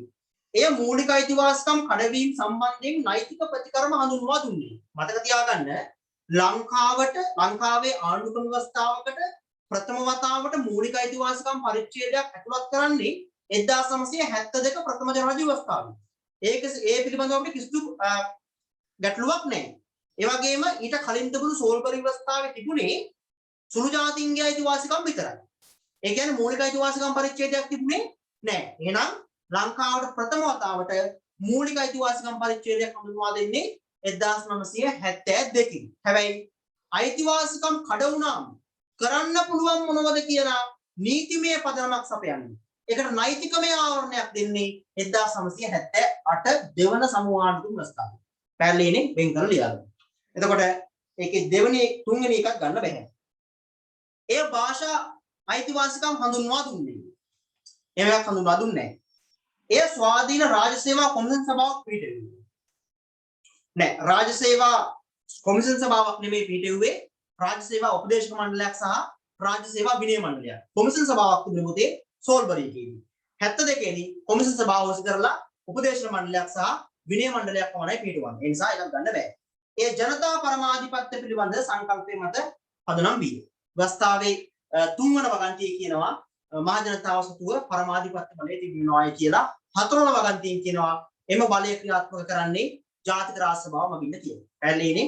එතකොට පළවෙනි උත්තරේ හරි. ඒක තමයි නිර්වද්‍ය ප්‍රකාශය. උත්තරේ 1. ඊළඟ ප්‍රශ්න නීතියේ ආධිපත්‍ය යන සංකල්පයට අදාළ ප්‍රකාශය තුරන්න අත්නෝමතික පාලනය වැළැක්වීම අරමුණු කරයි. ඊළඟට යන්න පාලකයන්ට අභිමතානුසාරී බලය භාවිතා කිරීමට ඉඩ සලසා දෙයි. නෑ. නීතියේ ආධිපත්‍ය කියලා කියන්නේ නීතියට ඉහළින් කිසිවෙකු නොසිටිනා බව. නීතිය ඉදිරියේ සියලු දෙනා සමානයන් වන බව. සාමාන්‍ය පොදු නීතියට සියලුම දෙනාට දඬුවම් කරන බව. දැනෙන්නේ පාලකයන්ට නෛතික මුක්තිය සාතික කරයි. දැන් අපේ ලංකාවේ ජනාධිපතිට නම් අධිකරණයේ මුක්තිය හිමි වෙනවා. ඒ කියන්නේ වැරද්දක් කරොත් එයාට විරුද්ධව නඩු දැම්මම වැඩක් නැහැ. එයාව අත්අඩංගුවට ගන්න බෑ. මොකද ලංකාවේ ජනාධිපති අධිකරණයට වඩා නීතියට වඩා ඉහළින් ඉන්නේ. ඒකට කියනවා අධිකරණ මුක්තිය කියලා. ඉතින් නීති ආධිපත්‍ය කියන සංකල්පය තුල අධිකරණ මුක්තිය ක්‍රියාත්මක වෙන්න බෑ. එහෙනම් මේක වැරදි. අතීතයේ බලපාන නීතිවල වළංගුතාවය පිළිගන්නේ නැහැ. අතීතයේ බලපාන නීතිවල වළංගුතාවය පිළිගන්නේ නැහැ. පුද්ගල අයිතිවාසිකම් සීමා කරයි. පුද්ගල අයිතිවාසිකම් සීමා කරන්නේ නැහැ. පුද්ගල අයිතිවාසිකම් ආරක්ෂා කරනවා. අත්නෝමතික පාලනය වැළැක්වීම අරමුණු කරයි. ඔව් නීති ආධිපත්‍ය ක්‍රියාත්මක කරනවා නම් නීතියට ඉහළින් කිසිවෙකු නැත්තම් නීතිය අඩන්න බැරි නම් නීතිය නවන්න බැරි නම් අත්නෝමතික පාලකකින් බිහි වෙන්නේ නැහැ. මතක තියාගන්න ඕනෑම රාජ්‍යයක නීති කඩන්න බෑ. නීති කැඩුවොතින් දඬුවම් හම්බ වෙනවා. හැබැයි නීති නවන්න පුළුවන්. අර කමල්ලද්දලාරච්චිගේ නඩුව ක්‍රියාත්මක වුණේ නීතිය නැවුවේ නැහැ. නීතිය කැඩුවේ නැහැ. නීතිය නවල රිංගල අස්සෙන් ගවිලා නිදහස් වුණා. ඒ වගේ තමයි. මම ඒක නීති ආධිපත්‍ය පාඩමේදී 2022 දී පැහැදිලි කිරීමක් කරන්න. හරිනේ. එතකොට ඔන්න පළවෙනි ප්‍රශ්න 20ම කතා කරා. එතකොට මේ පළවෙනි ප්‍රශ්න 20 ආකෘතිය එක වගේ. පැහැදිලිද? සාවද්‍ය හෝ නිර්වද්‍ය එක ඇහුවේ. ගැටලුවක් නැහැ. සාවද්‍ය එක හෝ නිර්වද්‍ය එක තමයි ඇහුවේ. කිසිම ගැටලුවක් නැහැ. ඒ නිසා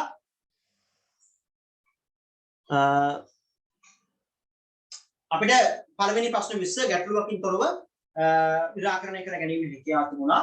දැන් ඔබට පැහැදිලි වෙනවා ඇති කලබල නැතුව කොහොමද උත්තරයක් ගන්නෙ? කොහොමද අනිත් උත්තරත් එක්ක ඔබට හිතෙන හරියයි කියන උත්තරේ සාපේක්ෂව සංසන්දනය කරන්නේ. තුලනාත්මකව අධ්‍යයනය කරන්නේ. කොහොමද මේක ඇනලයිස් කරන්නේ කියලා. පැහැදිලිනේ? ඒ නිසා MCQ පේපර් වලට මුදේ කලබල වෙන්න එපා. විභාග වලට කලබල වෙන්න ඕනි නෑ. අපි ඒකට හොඳ සූදානමක් හදා ගන්න ඕනේ. එහෙනම් මෙන්න මේ සූදානම මූලික පදනම හරි. ඔන්න අපි පළවෙනි ප්‍රශ්න 20 ගැටලුවකින් තොරව ගැහුවා. අපි දැන් දන්නවා ගහන්න ඕන ක්‍රමය මොකක්ද? ප්‍රශ්නේ ගන්න ඕන විදිය, උත්තරේ අනිත් ප්‍රශ්නත් එක්ක කොහොමද අපි ඒක මතු කරලා ගන්න ඕන විදිය දැන් ඔයගොල්ලන්ට අවබෝධයක් තියෙනවා. එහෙනම් පුතේ අපි MCQ ප්‍රශ්නයකට වෙන් කරන්න වෙන්නේ. එහෙම නැත්නම් MCQ සහ කෙටි ප්‍රශ්න 20ට වෙන් කරන්න වෙන්නේ එක ප්‍රශ්නෙට මිනිත්තු 2කමාරයි. පැහැදිලිද? මිනිත්තු 2කමාරයි එක ප්‍රශ්නකට වෙන් කරන්න පුළුවන් උපරිම. පැය දෙක ඇතුළත. පැහැදිලිනේ? එතකොට ව්‍යුහගත රචනාමය ප්‍රශ්නයකට එක ප්‍රශ්නයකට මිනිත්තු 36ක් පුළුවන්. පැහැදිලිනේ? මගේ කමෙන්ට් එකේ කියලා තියෙන්නේ මිනිත්තු 30කින් ප්‍රශ්නයක් ලියන්න පුරුදු වෙන්න කියලා. ඒගොල්ලෝ මේ විදිහට තමයි අපේ ටයිමින් වලට තමයි ලියන්නේ. ඒ විදිහට තමයි ඒගොල්ලෝ හුරු වෙන්නේ. එතකොට අර 6 ඒවා අවසානයේ එකතු වෙලා අර මෙතනින් 6ක් ඉතුරු වෙනවනේ. ඒ 6 එකතු වෙලා අවසානයේ ප්‍රශ්න පහක් කරනකොට මිනිත්තු 30ක් සම්පූර්ණයෙන් ඉතුරු වෙනවා. එතකොට සාමාන්‍යයෙන් අපි පළවෙනි ප්‍රශ්නේ සහ පළවෙනි ප්‍රශ්නේ සහ අවසාන ප්‍රශ්නේ ටිකක් වැඩි ලියන්න ඕන නිසා පළවෙනි ප්‍රශ්නෙට මිනිත්තු 36ට වඩා ගන්නවා. ආයි අවසාන ප්‍රශ්නෙට මිනිත්තු 36ට වඩා ගන්නවා. අනිත් ප්‍රශ්න වලට මිනිත්තු 30 තමයි ගන්නෙ. එතකොට කාලසමනාක්‍රමණය කරගන්න පුළුවන්. පළවෙනි ප්‍රශ්නේ හොඳට ලියලා තිබුණොත් තමයි උත්තර පත්‍ර පරීක්ෂකවරයා බලන්නේ මෙයා හොඳට ලියලා තියෙනවා. අන්නේ හොඳට ලියලා තියෙනවා කියන මානසිකත්වයම තමයි ඉදිරියට බලාගෙන යන්නේ.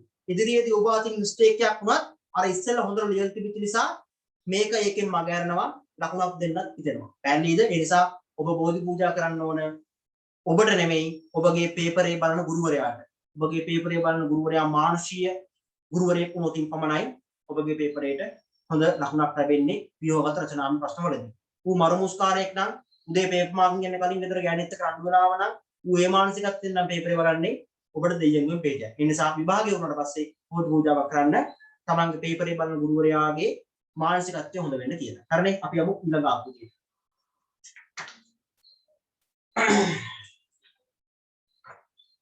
මෙම ආකෘතියක් තියෙන්නේ ප්‍රශ්නාංක 21 සිට 25 වූ ප්‍රශ්න වලට දී ඇති ප්‍රකාශ අතුරින් නිවැරදි ප්‍රකාශ කාණ්ඩය තෝරන්න. නිවැරදි ප්‍රකාශ කාණ්ඩය අහන්න. එතකොට වර්ණ දීලා තියෙනවා 5. මේ 5න් 4ක් නිවැරදි, එකක් වැරදි. දැන් මෙතන ලේසි වෙන්නේ නිවැරදි 4 හොයාගන්න එකද? එහෙම නැත්නම් වැරදි එක හොයාගන්න එකද? නිවැරදි 4ද වැරදි එකද? හරි. බලමු. ලිබරල් මතවාදය පුද්ගල නිදහස පිළිබඳ අදහස අවධාරණය කරයි. ප්‍රජාතන්ත්‍රවාදයේ නාමයෙන් නිදහස සීමා කරයි. යුරෝපයේ වැඩවසම් ක්‍රමයේ බිඳවැටීමෙන් පසු පැනනගිනි සීමිත ආණ්ඩුවක අවශ්‍යතාවය පිළිගනිමින් නිදහස් වෙළඳපොළ ආර්ථිකයට විරුද්ධ වෙයි. පැහැදිලිනේ? හොඳ දල වශයෙන් කියාගත්තා. දැන් ඔන්න බලමු මේක සවිස්තරාත්මකව විග්‍රහ කරලා ලිබරල් මතවාදය. ලිබරල් කියන දැන් ඔන්න ලිබරල් වාදී පාඩම මතක් කරගන්න. ලිබරලිසම් කියන එක පුද්ගල නිදහස පිළිබඳ අදහස අවධාරණය කරයි. ලිබරලිසම් වලින් කතා කරන්නේ මොකද්ද? මිනිසාගේ පෞද්ගලික නිදහස ගැන. ඒ නිසා පළවෙනි එක ඒ උත්තරේ හරියි. ප්‍රජාතන්ත්‍රවාදයේ නාමයෙන් නිදහස් සීමා කරයි. පෞද්ගලයාගේ පෞද්ගලික නිදහස, පුද්ගලයාගේ පෞද්ගලික නිදහස ගැන කතා කරන දේශපාලන විග්‍රහයෙන් පුද්ගලයාගේ නිදහස් සීමා කරන්නේ නැහැ. එහෙනම් පුතේ ප්‍රජාතන්ත්‍රවාදයේ නාමයෙන් නිදහස් සීමා කරනවා කියන එක අපිට ගන්න බැහැ. එහෙනම් B වැරදි. යුරෝපයේ වැඩවසම් ක්‍රමයේ බිඳවැටීමෙන් පසු පැනනගිනි එක හරියි. සීමිත ආණ්ඩුවක අවශ්‍යතාවය පිළිගනි. කියන්නේ අඩුවෙම පාලනය කරන්නේ මොන රාජ්‍යයද? ඒ රාජ්‍ය තමයි හොඳම රාජ්‍ය කියලා ලිබරල් වාදීන් කියන්නේ. පැහැදිලිද? නිදහස් වෙළඳපොළ ආර්ථිකයට විරුද්ධ වෙයි. ඔව්. නිදහස් වෙළඳපොළ ආර්ථිකයට විරුද්ධ වෙන්නේ නැහැ. නිෂ්පාදනය බෙදා හැරීම හුමාරු කියන ඒවා ඒගොල්ලෝ නිදහස් ඒකාධිකාරියක් බවට පත් කරලා තියෙන නිසා මෙතන B උත්තරෙත් වැරදි, E උත්තරෙත් වැරදි. එහෙනම් උත්තරේ එන්නේ A C D. උත්තරේ 3. උත්තරේ 3. උත්තරේ 3. ඊළඟ එක සිවිල් සමාජය.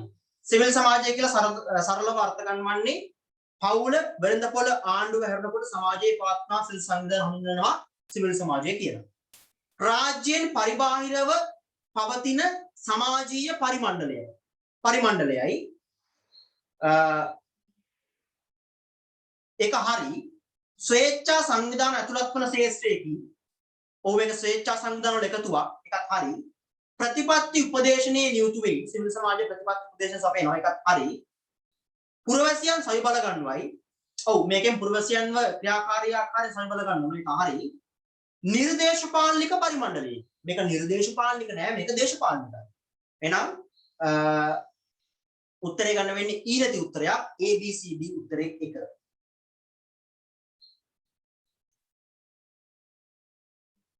ඊළඟ එක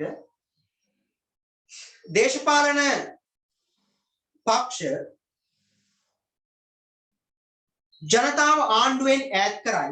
දේශපාලන පක්ෂ කියනවා පුතේ ජනතාව ආණ්ඩුවෙන් ඈත් කරන දේවල් නෙමෙයි. ජනතාව දේශපාලනික වශයෙන් දනුවත් කරන ජනතාව දේශපාලනික වශයෙන් සහි බල ගන්නවන ආයතන තමයි දේශපාලන පක්ෂ. දේශපාලන එතකොට ඒක වැරදි. ඒ වැරදි. දේශපාලන තනතුරු සඳහා නායකයින් බඳවා ගනී. ඒක හරි.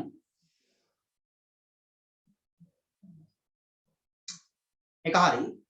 වැදගත් දේශපාලන කාරණා සම්බන්ධව ජනතාවට අධ්‍යාපනය ලබා දෙයි. අපි දේශපාලන කරුණු කාරණා දැනගන්න දේශපාලන පක්ෂවල දැනුවත් කිරීම නගින් ඒක හරි.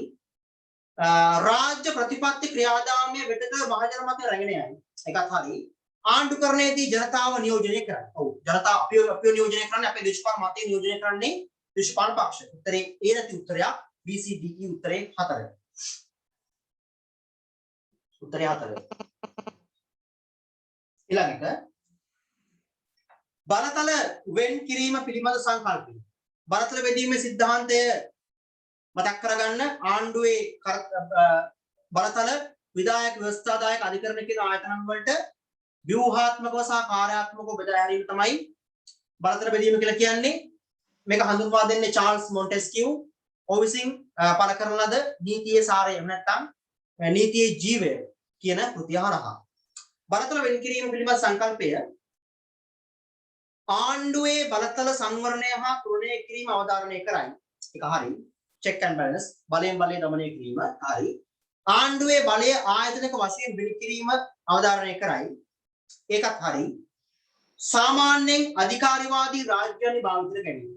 නෑ මුදී අධිකාරිවාදී රාජ්‍යයන්හි, ෆැසිස්ට්වාදී රාජ්‍යයන්හි, ඒකාධිපති රාජ්‍යයන්හි බලතල බෙදීම භාවිත කර ගන්නේ නෑ. මේවා ක්‍රියාත්මක වෙන්නේ ප්‍රජාතන්ත්‍රවාදී රාජ්‍යයන් වල පමණයි. ආණ්ඩුවේ අත්නෝමතික ක්‍රියා වැළැක්වීම අපේක්ෂා කරයි. ඒක හරි.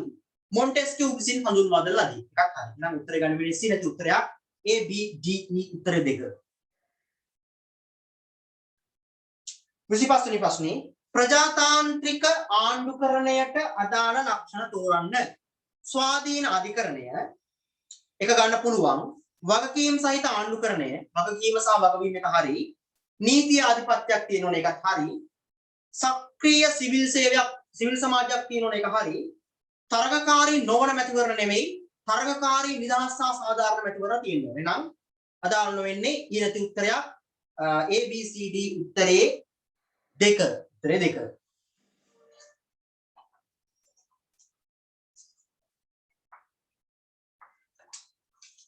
හරි.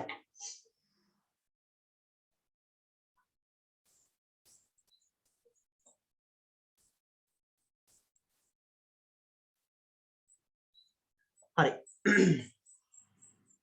ඔන්න එනවා වගු ආකෘති ප්‍රශ්නෙට. දැන් මේ නිව් සිලබස් එකෙන් හඳුන්වා දීපු අලුත් ආකෘතියක් තමයි මෙන්න මේ වගු ආකෘති ප්‍රශ්නය. මේ වගු ආකෘති ප්‍රශ්නේ ගොඩක් ළමයි බයයි. බය වෙන්න එපා. මේක ඉතාමත්ම සරල දේවල් ටිකක් අහන්නේ. මේක අපි ලේසි කරගන්න ඕන. ඒ නිසා කලබල නැතුව මේකේ හොඳ උපදේශ ටික කියවලා කලබල නැතුව මේකේ හරි උත්තරේ තෝරගමු. පැහැදිලිනේ?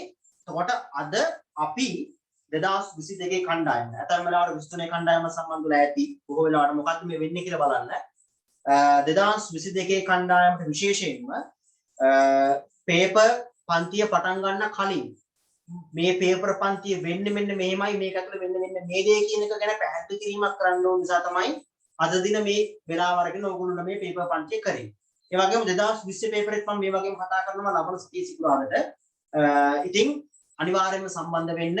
ඒ වගේම අපේ පේපර් පන්තිය පටන් ගන්නවා හැම අඟහරුවාදාක මේ මාසෙන් පටන් ගන්නවා.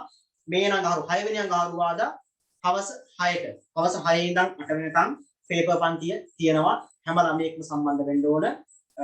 ඒ වගේම තමයි 2022 තියරි පන්තියට අමතරව රිවිෂන් පටන් ගන්නවා අගෝස්තු මාසේ ඉඳන් අගෝස්තු මාසේ අඟහරුවාදා උදේ 8:00 ඉඳන් හවස 2:00 වෙනකම් තියරි රිවිෂන් ක්ලාස් එක තියෙනවා. ආයෙ හවස 6 ඉඳන් රෑ 8 වෙනකම් පේපර් ක්ලාස් එක තියෙනවා. මේක තමයි අපේ අඛණ්ඩ ක්‍රියාවලිය. පේපර් ක්ලාස් එකේදී ටයිම් ඉන්වර්ට් ප්‍රශ්න ලියවනවා. ඒ වගේම MCQ ප්‍රශ්න 2500ක් කතා කරනවා. ඉතින් මෙවන් වැඩපිළිවෙලකට සම්බන්ධ නොවී ඉන්න එක ඔබගේ අභාග්‍යයක්. ඒ නිසා දෛනිකව සම්බන්ධ වුණා මේ ටික කරන්න. දැන් ඔබට පැහැදිලි ඇති මම මේ පේපරේ සාකච්ඡා කරනකොට මේ හැම පොයින්ට් එකක්ම නැවත මතක් කර දීමක් කරා. පැහැදිලිද? ඒතකොට පේපර් සාකච්ඡා කරනවා කියන්නේ මෙන්න මේක තමයි පේපර් සාකච්ඡා කරනවා කියන්නේ. එහෙම නැතුව ප්‍රශ්නේ කියලා මෙන්න මේක තමයි හරි උත්තරය කියලා විතරක් කිව්වට මදි. ඇයි මේක හරි උනේ? ඇයි අනිත් උත්තර වැරදි උනේ? මොකද මේකට හේතුව කියන එක පැහැදිලි කරාම පස්සේ තමයි මේක හරියට තේරුම් ගන්න පුළුවන් වෙන්නේ. ඒ නිසා ඔබ පහුගිය ප්‍රශ්න පත්‍ර නැවත වතාවක් බලනකොට මතක තියාගන්න හරි උත්තරේ විතරක් පාඩම් කරලා වැඩක් නැහැ. වැරදි උත්තර ටික බලලා ඇයි වැරදුනේ කියලා තේරුම් ගන්න තමයි හරි උත්තරේට එන්නේ. එහෙම නැත්නම් ඉතින් ඔබ පහුගිය ප්‍රශ්න පත්‍ර අධ්‍යයනය කිරීම අසාර්ථකයි. පැහැදිලිනේ? එහෙනම් මේ විදිහට තමයි පේපර් සාකච්ඡා වෙන්නේ. එතකොට මේක විශාල අඛණ්ඩ ක්‍රියාවලියක්. ඒ නිසා මේකේ උපරිම ප්‍රයෝජනය ගන්න මේ විදිහට වැට්ටික් කරොතින් දේශපාලන විද්‍යාවට ඒකත් දාන එක මහලොකු බීමක් නෙමෙයි. අර පහුගිය වසරේ අයියලා අක්කලා මාස 5න් 6න් දේශපාලන විද්‍යාවට ඒකක් තැම්මේ අර වීඩියෝස් වල ඔයගොල්ලෝ දැක්කේ මෙන්න මේ ක්‍රම අනුගමනය කරනවා. ඒ නිසා මේක මහලොකු දෙයක් නෙමෙයි. මහලොකුට මේක උඩ තියා ගන්නත් එපා. පැහැදිලිද? විභාග වලට අපේ ජීවිත තීරණය කරන්න දෙන්න එපා. අපේ විභාග තීරණය කරන්න. ඒ නිසා ඕන්ට වඩා මේවට නරන්න දෙන්නත් එපා. මේක තමන්ගේ අතේ තියාගන්න, තමන්ගේ කන්ට්‍රෝල් එකේ තියාගන්න. ඊට පස්සේ විභාගයට සාර්ථකව මුහුණ දෙන්න. අපි බලමු ආකෘති ප්‍රශ්න වල කොහොමද මේක ආකෘති වගු ආකෘති ප්‍රශ්නය කොහොමද මේක වෙන්නේ කියලා. හරිද? එහෙනම් අඟහරුවාද හැමෝම හවස 6ට පේපර් ක්ලාස් එකට සම්බන්ධ වෙන්න. හරි. බලමු අංක 26 සිට 30 ඇති ප්‍රශ්න සඳහා ප්‍රකාශ දෙක බැගින් දක්වා ඇත. එක් ප්‍රශ්නය හා සම්බන්ධව දක්වා ඇති ප්‍රකාශ යුගලයට වඩා ගැලපෙන්නේ පහත වගුවේ දැක්වෙන 1 2 3 4 සහ 5 යන වර්ණ වලින් කවර වර්ණයක්දයි තෝරා එහි අංකය වරහන් තුල ඇති තිත්තිරි මත ලියන්න. පැහැදිලිද? ඔන්න අංක ටික තියෙනවා 1 2 3 4 5. පළමුවැනි ප්‍රකාශය සත්‍ය පළවෙනි එක තමයි පළවෙනි එක සත්‍යයි. ඒ කියන්නේ අංක 1 ගහන්න ඕන පළවෙනි එක දෙවෙනි එකයි දෙකම සත්‍යයි නම්. සත්‍යයි සත්‍යයි. දෙවෙනි උත්තරේ නම් සත්‍යයි අසත්‍යයි. තුන්වෙනි උත්තරේ නම් අසත්‍යයි සත්‍යයි. හතරවෙනි උත්තරේ නම් අසත්‍යයි සත්‍යයි. පස්වෙනි එක නම් සත්‍ය. එහෙම නැත්නම් දෙවෙනි එකෙන් කියනවා සත්‍ය වන අතර පළවෙනි ප්‍රකාශයේ තවදුරටත් පැහැදිලි කරන්න. මෙන්න මේක තමයි පොඩ්ඩක් තෝරා බේරා ගන්න ඕන. අනිත් ඒවා නම් අවුලක් නැහැ. මේ අවසානක තමයි පොඩ්ඩක් අපිව කරකවන්න බලන්න. බලමු. පළවෙනි ප්‍රකාශය ශ්‍රී ලංකාවේ දෙවන ජනරජ ව්‍යවස්ථාවට සිදු කළ 19 වන සංශෝධනයේ යටතේ ජනාධිපතිවරයා විසින් අග්‍රාමාත්‍යවරයා පත් කරනු ලැබේ. ශ්‍රී ලංකාවේ දෙවන ජනරජ ව්‍යවස්ථාවට සිදු කළ 19 වන සංශෝධනයේ යටතේ ජනාධිපතිවරයා විසින් අග්‍රාමාත්‍යවරයා පත් කරනු ලැබේ.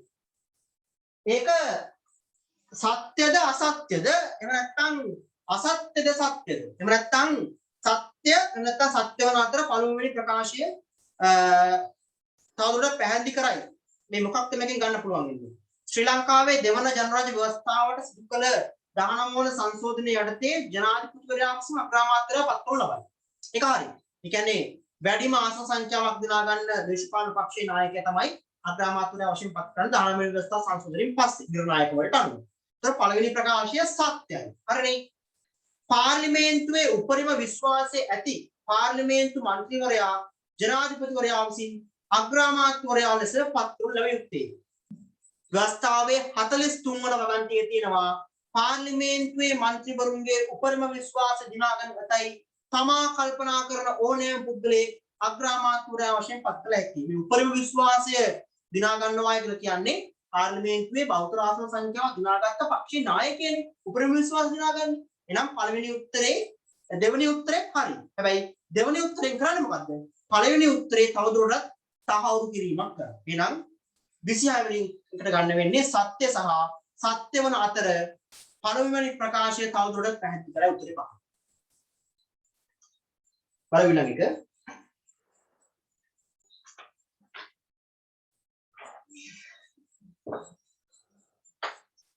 එදා 1978 ව්‍යවස්ථාවේ 18 වන සංශෝධනයේ ස්වාධීන කොමිෂන් සභා දුර්වල කළේ. 1978 ව්‍යවස්ථාවේ 18 වන සංශෝධනය ස්වාධීන කොමිෂන් සභා දුර්වල කළේ. මොකද වෙන්නේ 18 වෙනි ව්‍යවස්ථා සංශෝධනයේ? 17න් කොමිෂන් සභා හඳුන්වලා දීලා ජනාධිපතිගේ බලය සීමා කරලා ආණ්ඩුක්‍රම ව්‍යවස්ථා සභාවක් පිටවලා මොකද්ද කරන්නේ? ස්වාධීන කොමිෂන් සභා පද්ධතියක් හඳුන්වා දීමක් කරනවා. මහින්ද රාජපක්ෂ ජනාධිපතිවරයා 2010 දී නැවත වතාවක් 18 වෙනි ව්‍යවස්ථා සංශෝධනය ගෙනල්ලා අර ආණ්ඩුක්‍රම ව්‍යවස්ථා සභාව කියන එක අයින් කරලා දාලා සමාජිකින් 5 දෙනෙක්ගෙන් සමන්විත පාර්ලිමේන්තු සභාවක් කරලා ස්ථාපිත කරලා අර තිබුණු ස්වාධීන කොමිෂන් සභා ටික නැවත වතාවක් ජනාධිපතිගේ අතර ගන්නවා. ඒ කියන්නේ ස්වාධීන කොමිෂන් සභා ආඩමන කරනවා. ඒතර පළවෙනි එක සත්‍යයි. ඒක හරියි.